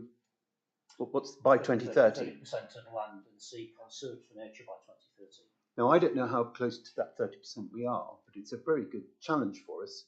And I'm just raising, Chair, that we should raise it at the next Conservation and Climate Change Forum and discuss it a bit, because it's just interesting that we didn't last week. Because I've just got no idea how close. Does anyone know what percentage you're at? don't have to answer now, but we must be close because we must be getting there because we're doing all this fantastic work. But I just think Jim's raised a good challenge there, particularly if we've got 3 years, is that right, of this capital grant? So three years, 1 year confirmed, 2 years indicative. So that takes us to 2029. Bit of caution on years 2 and 3 at the moment, but they are indicatively going to do the same for 3 years. Yeah. So Tom, that takes us to 2029, where we'll have to be quite close to 30 by 30. I just raised that. No, undoubtedly, and I mean that it picks up one of the points that I was going to make, but just to rewind a little bit, I think to emphasise the point Christine made that when considering how we might use a modest windfall from the pensions contribution, we have to put that into the context of the fact that we and other national park authorities experienced an 8.2% hit on our revenue settlement this financial year, which will continue. And whilst we've been able to navigate through that in terms of our in-year financial management, that has proved a particular challenge for a number of national park authorities. And I'm very mindful of the position that my colleagues find themselves in dealing with that challenge, where there aren't the same opportunities to make investments in capital or to offset costs, or to remove liabilities, or to increase income generation. So 250,000 against 400 or against a 400,000 reduction is not a massive amount, but it's useful. It's certainly some potential income that we weren't otherwise anticipating. I think in relation to the capital, it's interesting. Pete and I attended one or two workshops that DEFRA is holding with officers at the moment to evaluate the use of capital expenditure this year across national parks and national landscapes. And it's interesting the contrast between how NPAs, which are generally richer in assets relative to national landscapes, who generally don't hold assets, have managed the use of the funding, with national landscapes certainly deploying it more towards the 30 by 30 heading than say national park authorities. But they're looking at the case that DEFRA was able to make for the continuation of those capital allocations next year, and then provisionally for the following 2 years. It's anchored around three things.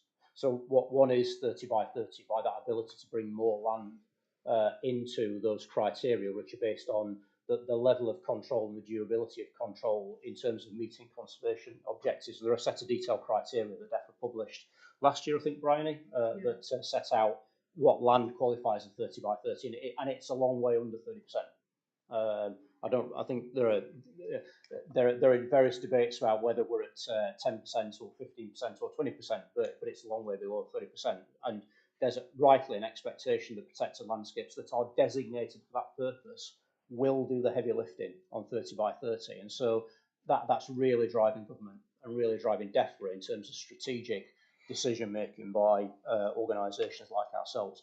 But the other two are just as important, I think, when we think about this from our financial strategy, which is about resilience and self-reliance. Becoming more resilient to some of the financial challenges, and becoming more self-reliant, i.e. less reliant on government central funding for the security of our resources. And so we have to weigh those things in mind. Now, we have a degree of flexibility about how we might use RDEL spend, but mindful of the situation we put ourselves in this year with 1.5 million, I think we'd prefer to come to members for a decision in March, for a decision on how we allocate the 1.5 million, so that we've got much more certainty in order to crack on with work, because it has to be spent within the financial year. We can't carry it forward. And so this financial year, we got approval in June. We had to do that out of necessity. I wouldn't want to be in that position again next financial year. I'd want to have clarity at the start of the financial year so that we can alleviate some of the pressure on our teams and give a full 12 months to actually go on and deliver. Thank you. Right. If we can move on. Thanks, Pete. One hell of a good report. If the recommendation that members comment on the proposed budget ahead of NPA, are we all happy with that? Thank you.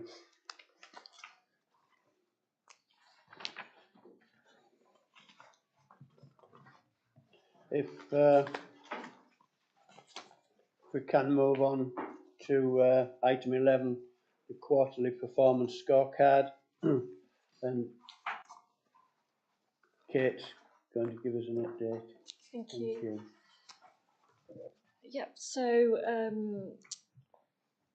we have here the quarterly performance scorecard for Q3, which provides officers and members with an ongoing assessment of the authority's performance measured through key performance indicators that are given in the appendix to the report.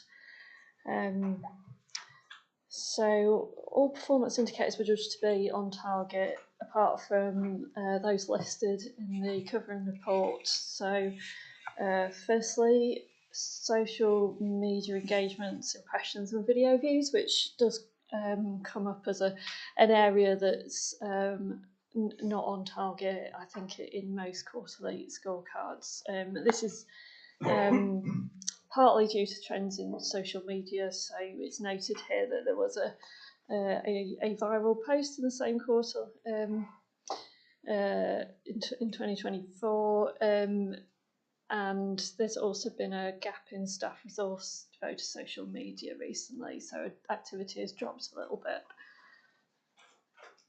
bit. Staff turnover, so the figure in Q3 is still hovering above 7%, which is where we'd like it to be at. So it's currently at 8.8%, but the trend does seem to be for it to be decreasing at the moment. In this quarter, there have been 2 voluntary resignations, one of which was due to relocation. And just to note that the turnover figure excludes fixed-term contracts. Volunteers, this consistently tracks a little bit below where we'd like it to be. So it comes in a sort of above 90% of target, but not 100% or above. So all 3 indicators were narrowly behind target, as per usual. So yeah, it's consistent, but we're not seeing growth at the moment. And yeah, the recommendation is that members note the scorecard. So happy to take any questions. Thank you, Kate. Any comment for Kate? Thanks,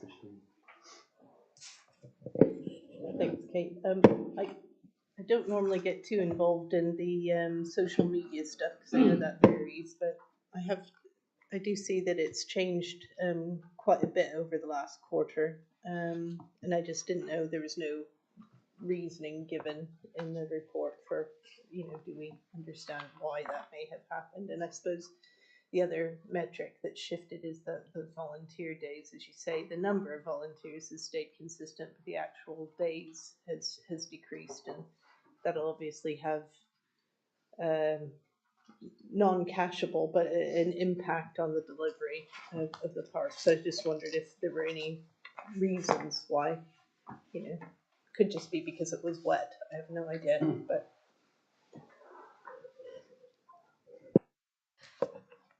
So I can probably say a bit on social media. So there are sort of naturally peaks and troughs in it, but I think there's been shifts in the staff time devoted to social media, and I think that's particularly pronounced in video views. But I don't know if Tom, you wanted to say anything on that.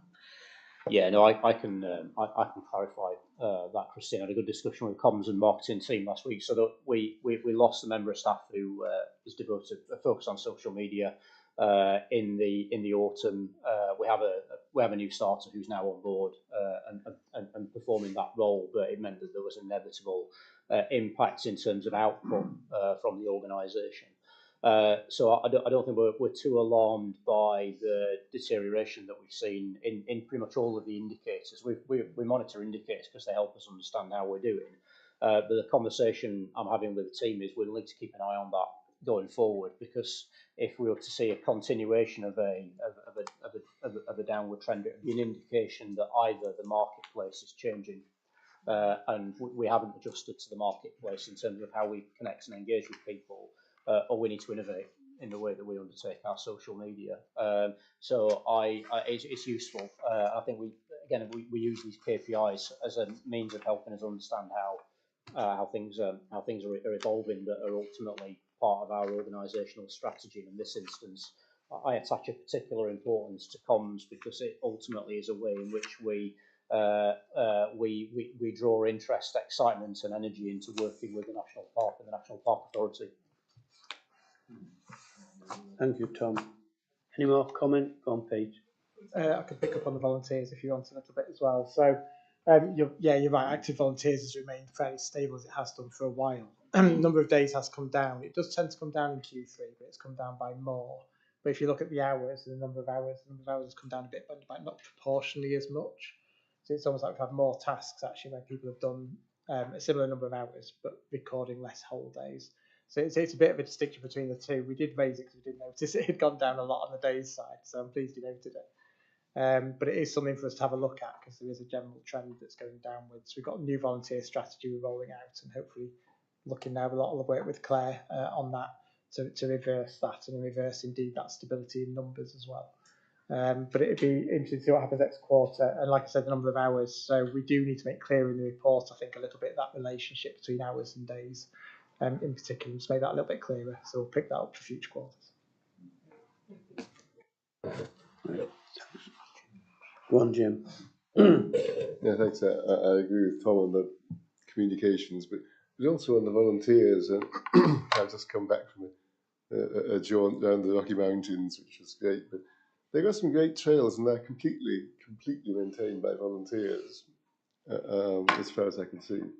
You know, that's sort of, if you want to have a trail in Canada, then that's how it's done.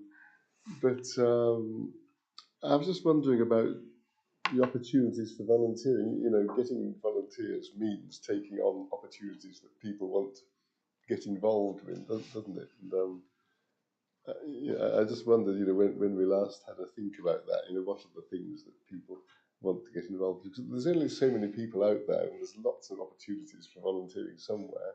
We want to try and make ourselves the most exciting, best, most rewarding volunteering opportunity. And I just put it at that, you know, that's a question as to, you know, is there an underlying reason why our volunteers aren't getting up? Yeah. I was going to. I sometimes talk about age profile. I'm not going to do that today. But I'm just wondering if I was fit as they once were. Yeah, I think we've done a lot of work on the volunteer strategy over the course of last year. Claire's here actually has been kind of leading that piece of work, and that's identifying some of those restrictions we've got to bringing more people in. Some of those areas that are proving difficult. Age profiling is an element of that as well, about actually how you tap into different parts of that age sort of that aren't volunteering with us as much. And likewise, the kind of tasks as well, that it's getting that balance of the tasks that people want to do, but also those that benefit the national park. And those two elements to volunteering, about those things that benefit the national park, but also the health and wellbeing aspects of volunteering, and the importance of both of those aspects. So the strategy's really looked into that. We'll be finalising that fairly soon and then rolling that out, and that should hopefully address a lot of those elements of trying to increase the opportunities. Will that become famous? It will be, yes. So we're just finalising at the moment. Thanks, Pete. I don't know how many here have actually joined on volunteer days or helped on volunteer days. I don't think it's very many, to be fair. But when I went, I did go. And to be fair, it's a case of how many days. A lot of the volunteers were retired and could spare 2 or 3 days, wanted to do 2 or 3 days, but then, you know, they had their own lives to leave as well as doing volunteer days. And, you know, you can understand when younger people, if they're going out to work 5-6 days a week, they have to stop at home the other day, you know, they can't go out volunteering, which, I mean, you can understand that. So, you know, where you encourage volunteering from or to, you know, it's a very difficult job, to be But, you know, I'm sure someone with more knowledge than I have will be able to work it out. But, I'll leave it at that. I'll just say that remark serves to remind me that we've got a volunteer super task coming up on the 17th of March, and if any members would like to participate in that, I'm sure we can share the details with you. Don't all shout at once. Yeah, okay. If we have no more comments, it's just a member's note the scorecard. Thank you very much, and thank you, Kate, for all your hard work putting this together. If we can move on to item 12, which is the proposed changes to the authority making a complaint and about authority member guide. Richard is going to give us an update on this one, and I'm sure if he misses some, Keith will keep him right. Yes. Thank you, Chair. Yes, thank you, Chair. Good morning, members. Good morning, everybody. I know this is the agenda item you've all been looking forward to today. So this report seeks your approval of proposed changes to our guide, making a complaint about an authority member. Broadly, it's to update the process that we have to make it more accessible and more flexible, but retaining fairness to all the parties involved. Obviously, the key parties are the subject member and the complainant. 3 points to make.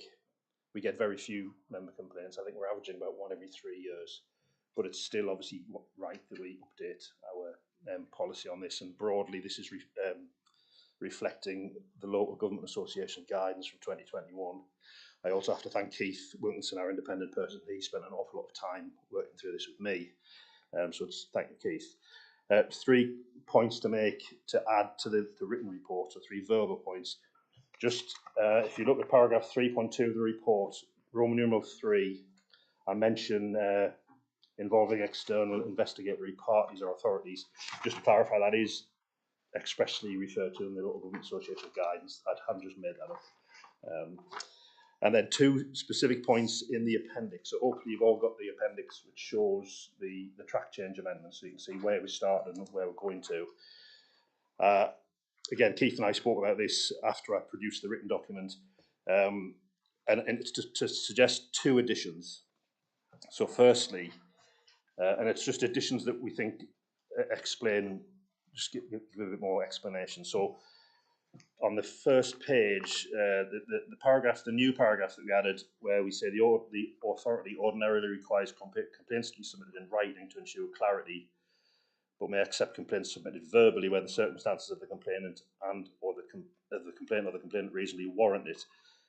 We're suggesting that we add something there, and it's the following words: in particular, where the authority is required to make reasonable adjustments under the Equality Act. Because again, this is the key part of this update, the Equality Act. The Local Government Association recognise that individuals out there who may want to make a complaint, if they have protected characteristics and difficulties reading, writing, whatever, mental health, we've got to make our policy accessible to them. So again, I'm suggesting we also add then an express reference in that paragraph to the Equality Act. And then similarly, in the appendix, if you look on the front page, stage 1, the second paragraph, it starts, the member who is the subject of a complaint, the subject member will generally be advised of the complaint and copied into any correspondence or complaint form received from the complainant. Again, adding in that word generally then begs the question, in what circumstances might you not inform the subject member? So Keith and I feel we should add in there, after that sentence, the following words: the monitoring officer may, in exceptional circumstances, not refer the complaint to the subject member if, for example, they consider it might be prejudicial to the handling of the complaint. And again, this is following Local Government Association guidance. The point being that if a person wants to make a complaint, but they genuinely feel intimidated for whatever the circumstances are, we're saying that we have the flexibility to not inform a subject member. Again, Keith and I have talked quite at length about this. We're happy that this is the right way to go. So again, the appendix you should have, we're suggesting that we just make those 2 amendments to it. So Chair, that just takes us to the recommendation. Again, we're just asking that you approve the proposed changes with these two amendments for the new guide to come into effect on the 1st of April.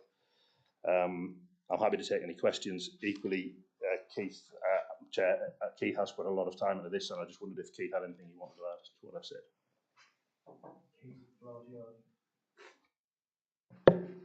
Yeah, I won't take up too much of members' time, Chairman. I really just want to confirm and endorse the points that Richard's made, both in his report and his presentation of it. We did look very carefully at the Local Government Association guidance on its model code of conduct. As members might recall from when we looked at the code itself, the LGA material is always very detailed and comprehensive.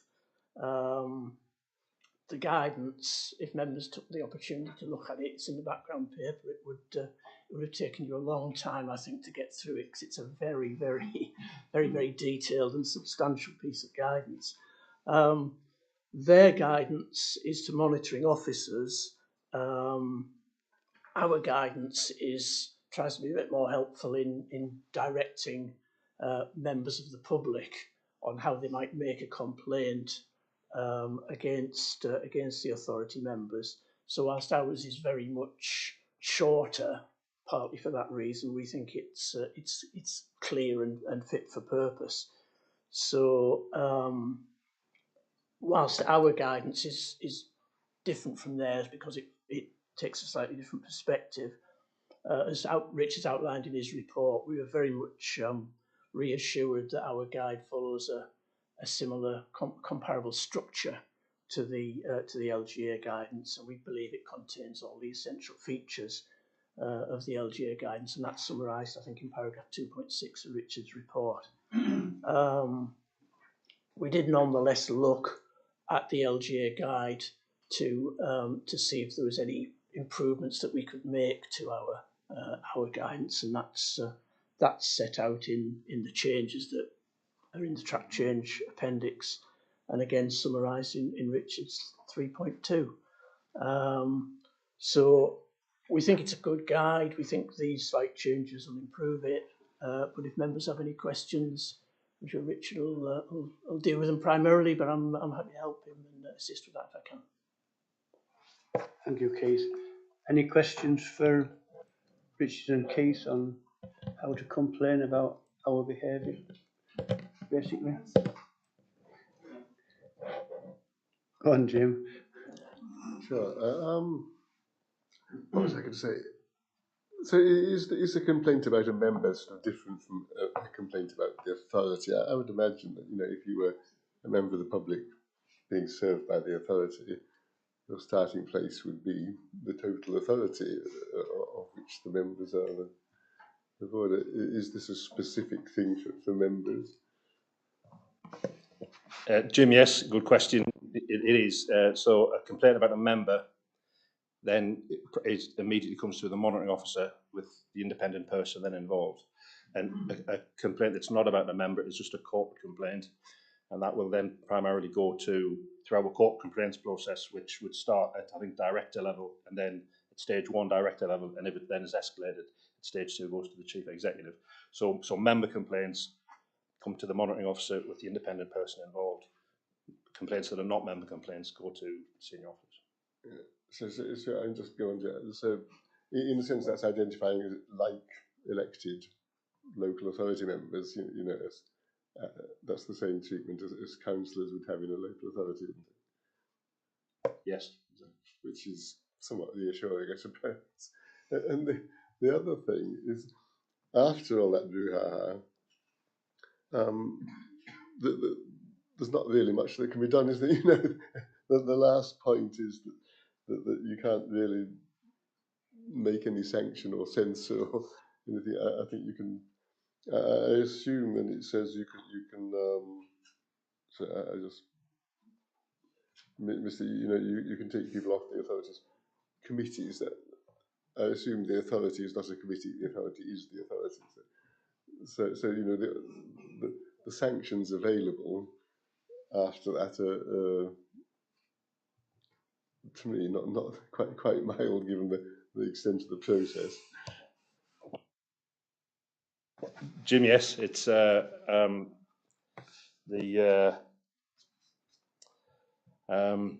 in short, yes. There's a limit to what we can do. I did. I'm just trying to remind myself what they are. I thought we had the power to suspend a member.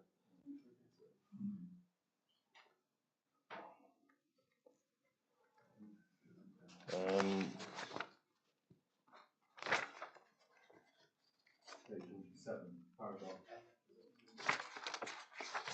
Thank you, Patrick. You can be removed from committees.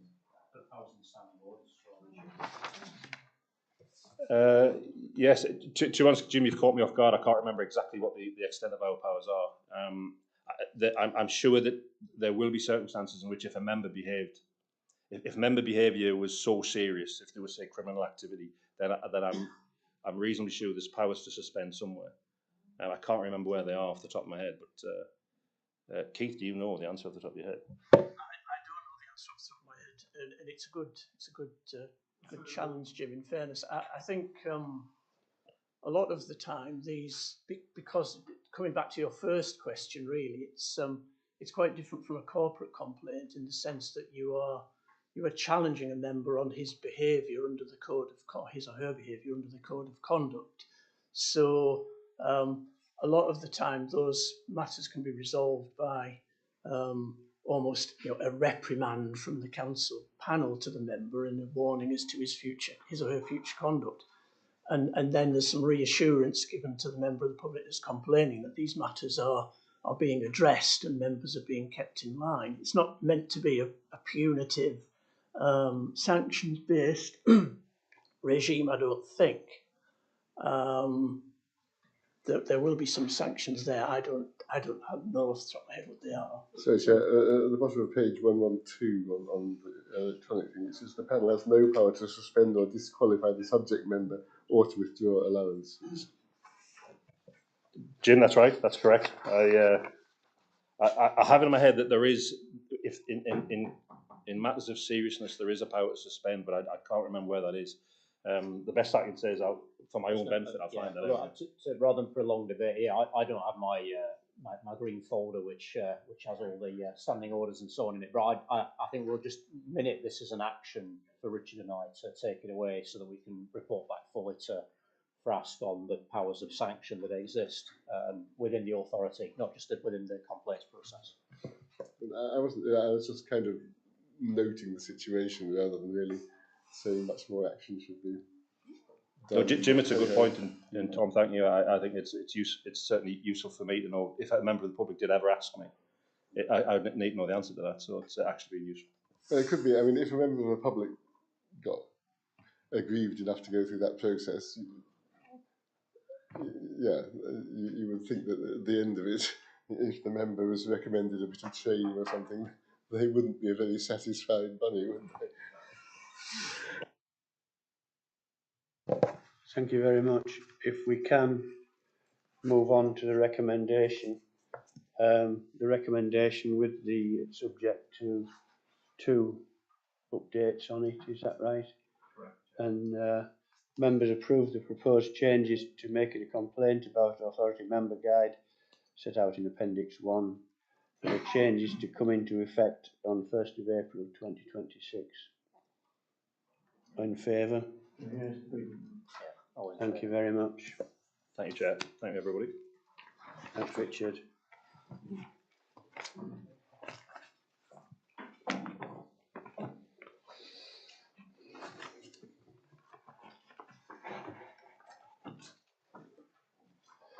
Moving on to item 13, Organisational Development Plan.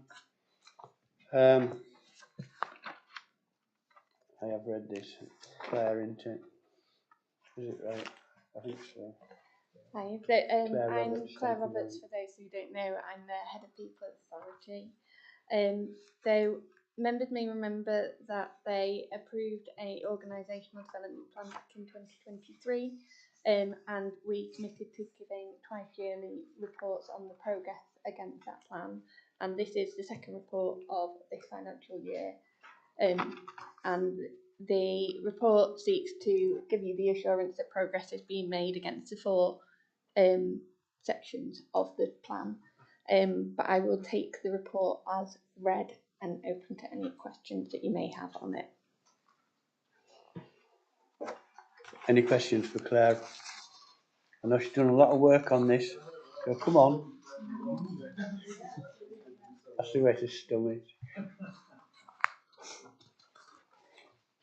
Well, go on then, Jim. No, I'll just say, I mean, I remember this being taken forward with Claire's predecessor, and I think it's a great piece of work, and it's really important because it, brings those actions that need to be done into focus and hopefully progress as well. So I just wanted to ask Claire, whether you had any particular observations or comments that you could bring to us on how we're getting on. Observations in what manner? Oh, sorry. Yeah. Well, particularly, I think it was sort of being a good employer. I absolutely think we're a really good employer, and it'll be interesting to see the results of this staff survey that's just closed about how the rest of the organisation feels about where we've got to and the progress we've made. That should give us some detailed outputs of how actually it feels to be in the organisation. And I think taking the comment that were made earlier about the volunteering, the strategy is seeking to address a lot of what has been discussed in this meeting already, to try and move that forward as well. Yes, yeah. Look forward to the staff survey. Thank you. Do we also have a survey for members where you assess us as to how we're doing rather than it just being the staff? No, come on. You shouldn't give us ideas.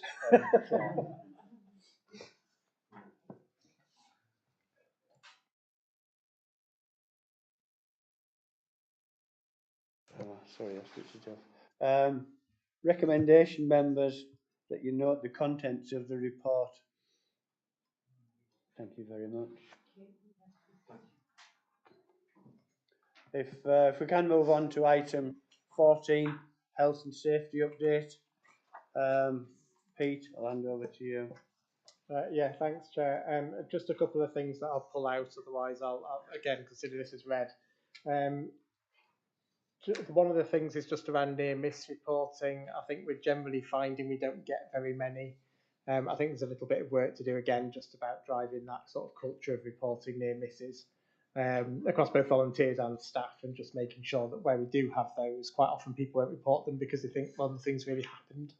That's where we kind of learn. So I think we're seeing a bit of a low volume at the moment, just a little bit of a cultural thing across both areas of the organisation to kind of try and get a few more of those. The only other one I'll draw attention to, as always, I pull a couple of things out, and I think a particular incidents of note. The one around the vehicles, where in the process of insuring the vehicle, the wrong registration plate went onto the system with one digit being different on the email communication of the new vehicle. So effectively the new vehicle was acquired, an email was sent to the team that put it on the insurance, and on that email one digit was different. So it was insured on the personal database with Zurich under a different registration plate. That came to light about 5 weeks later when the vehicle registration document was sent into the central team, and it was noted that that was different. So since we've sharpened up that process, I think there are some processes around vehicles generally actually goes a bit broader, because if you remember in the external report last year around disposal of assets,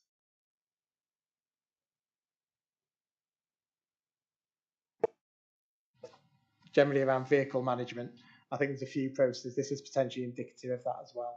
If we got the vehicle logbook earlier, it would have been identified very quickly. There's probably also just having a double process check around those details, which we've now put in place. So it's highlighted a weakness that we've addressed very quickly. But it's just, I think that was worth highlighting that one. Otherwise, I'll take the report as read. Happy to take any questions. Thanks, Pete. Any questions for Pete? Go on, Patrick. Quick observation, Chair, just from the previous item on the agenda, that the excluding long-term sickness, this rate is 0.85%. So there's an indicator of if it's a good employer and a good place to work. That is one of them. So that's an excellent percentage. Thank you for the report. Thank you. Any more comments for Pete? Recommendation is that members note the contents of the report, and thank you very much.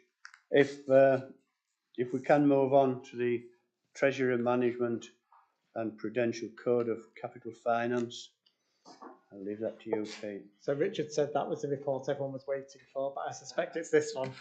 So this is the very big Treasury report we bring once a year. It will be here for comment. It will go for approval in March because it has to be at full NPA for approval of the Treasury strategy.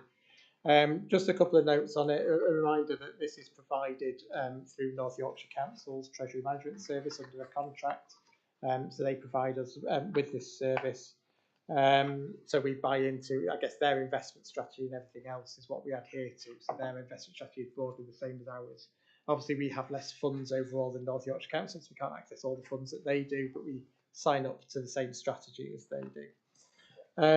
A lot of things in here are the same. We're using the same prudential indicators, the same list of lenders, etc. as last year. There's been no amendments to that. So quite a lot of things remain the same. However, there are a couple of significant changes, and that largely comes around the table in particular in the report where we have the amount of long-term liabilities and the amount of borrowing. So obviously we know we approved a report the other day that indicated we would borrow as part of the new HQ build. That's now being built into here. There will be a change in the phasing of that spend. At the moment, we don't have full clarification of what that phase of spending is going to be for the HQ. So that will probably change in March a little bit in terms of the between years level of that. But the key points of note in here are around, in the past, you've used to be seeing very much the same numbers, 250,000, which is effectively to manage cash flow, which is a bit of a standard number. And then in the past, you'd have seen a number of about 177,000, which was for Danby Lodge, which was the long-term liability of the lease there. There's now two changes to these numbers. One is the borrowing for the new HQ, which is put in at the moment to 800,000 and 800,000 over the next 2 years. That's the profile that will change in the final version in March, but the principle remains the same. And the second one is actually around the treatment of leases from an accounting perspective. So you might remember in the external audit reports, and Gavin mentioned it earlier, that we had to change the way in which we account for leases, which accounted for a higher audit fee, sadly. But that is what that's involved is any lease the authority has over an immaterial value has to be put onto the balance sheet and capitalised. And that means all of those are now treated as long-term leases. So that number that was 177, which was for the very long Danby Lodge lease, now is a much bigger number, and that's because of the way that we account for leases. It doesn't change the premise of the report in terms of affordability and things like that, but we do now have to cater for those leases as long-term borrowing, which we wouldn't have done before. So that number's increased from around the 177 mark to about 650 or so, 600,000. That's because of the nature of the treatment of leases now in the balance sheet. Couple of other things to note in the report. The overall at the moment, we have an average of about 8.4 million of cash this year on an average daily balance at a rate of 4.45%. So our current return rate is still very good compared to the market, but that is coming down in line with reducing interest rates. And I think there's an expectation that the next Bank of England meeting, they will reduce rates again. So we continue to have an eye to that. And the prospect of interest rates is that they will reduce over time still, which I think that little red table in the report illustrates how that's going to change over the next 4 to 5 years. And that will have a follow-on impact to things like borrowing. So PWLB borrowing rates are also expected to reduce over time as well. 7.6 in the report is quite a key point around in the next 3 years, those rates are expected to decrease, and then borrowing rates as well. So as it points out in the strategy, delaying any new external borrowing by using cash in the interim is the recommended approach in the first place to make savings, not without risk. All of these things are. I think Heather mentioned earlier about, we know there's certain things outside in the macroeconomic environment, including politics and government, that might change the future prospect of interest rates. But we can only go on what the current forecast and independent forecast around rates are. at the moment, that is very much the proposal. So that kind of falls in line with our report around UHQ and delaying borrowing at the moment from cash. That very much falls in line with that strategy that's indicated in the report as well. We've got an MRP policy, which we approve as part of this report as well. That's the policy that is about borrowing from our own cash and the charge that we make against our accounts the year after development is completed, and that's over the life of the asset. So again, that policy will now come into a bit more reality for us as that project progresses. From an investment point of view, that remains the same. So the investment of our cash is done primarily on a security point of view, so that we don't risk our cash, so we don't go into high risk investments and potentially lose it. So security is the main point first, liquidity is the second, so not tying our cash up long term that we can't access it. So making sure that actually if we need to access our cash, it is there to access. So they're the two main ones, with then getting the best rates from that being then the third part, but making sure that we don't run a risk of losing our cash as an authority. Like I said, the approved lending list remains the same. So primarily the same as we've seen in previous years, but the fact that we at the moment are going to borrow, we of course have potential of other funds coming in now that might reduce that borrowing requirement, but as yet members haven't approved any of that. And so until they do, the business case that we brought remains the funding position for that project, and therefore this reflects that. But overall, otherwise, yes, I propose the report. I have to answer any questions.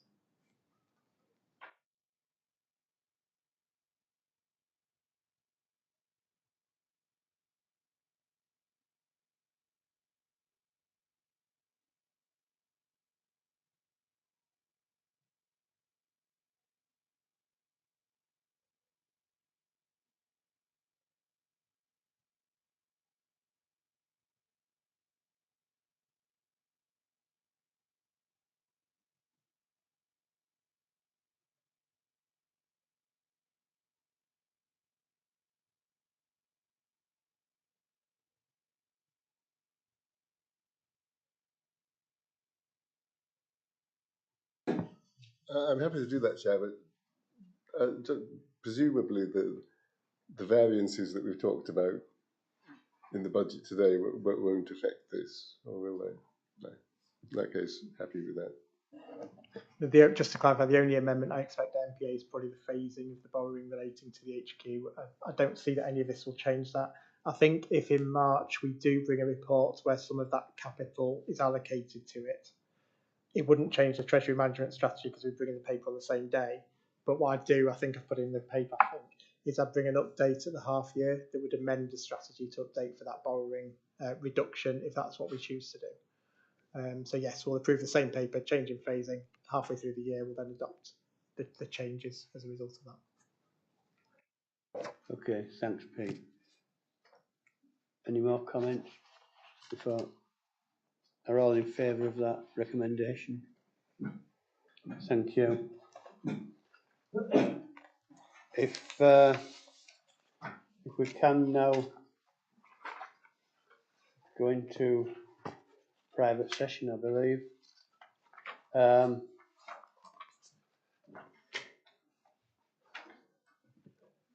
This is exclusion of the public from the meeting during consideration of 17 and 18, which we're just going to go on to, on the grounds it involves likely disclosure of exempt information as defined in paragraph 1.2, part 1 of Schedule 12A of Local Government Act 1972. Now, are we all in favour of that as we were before? Thank you.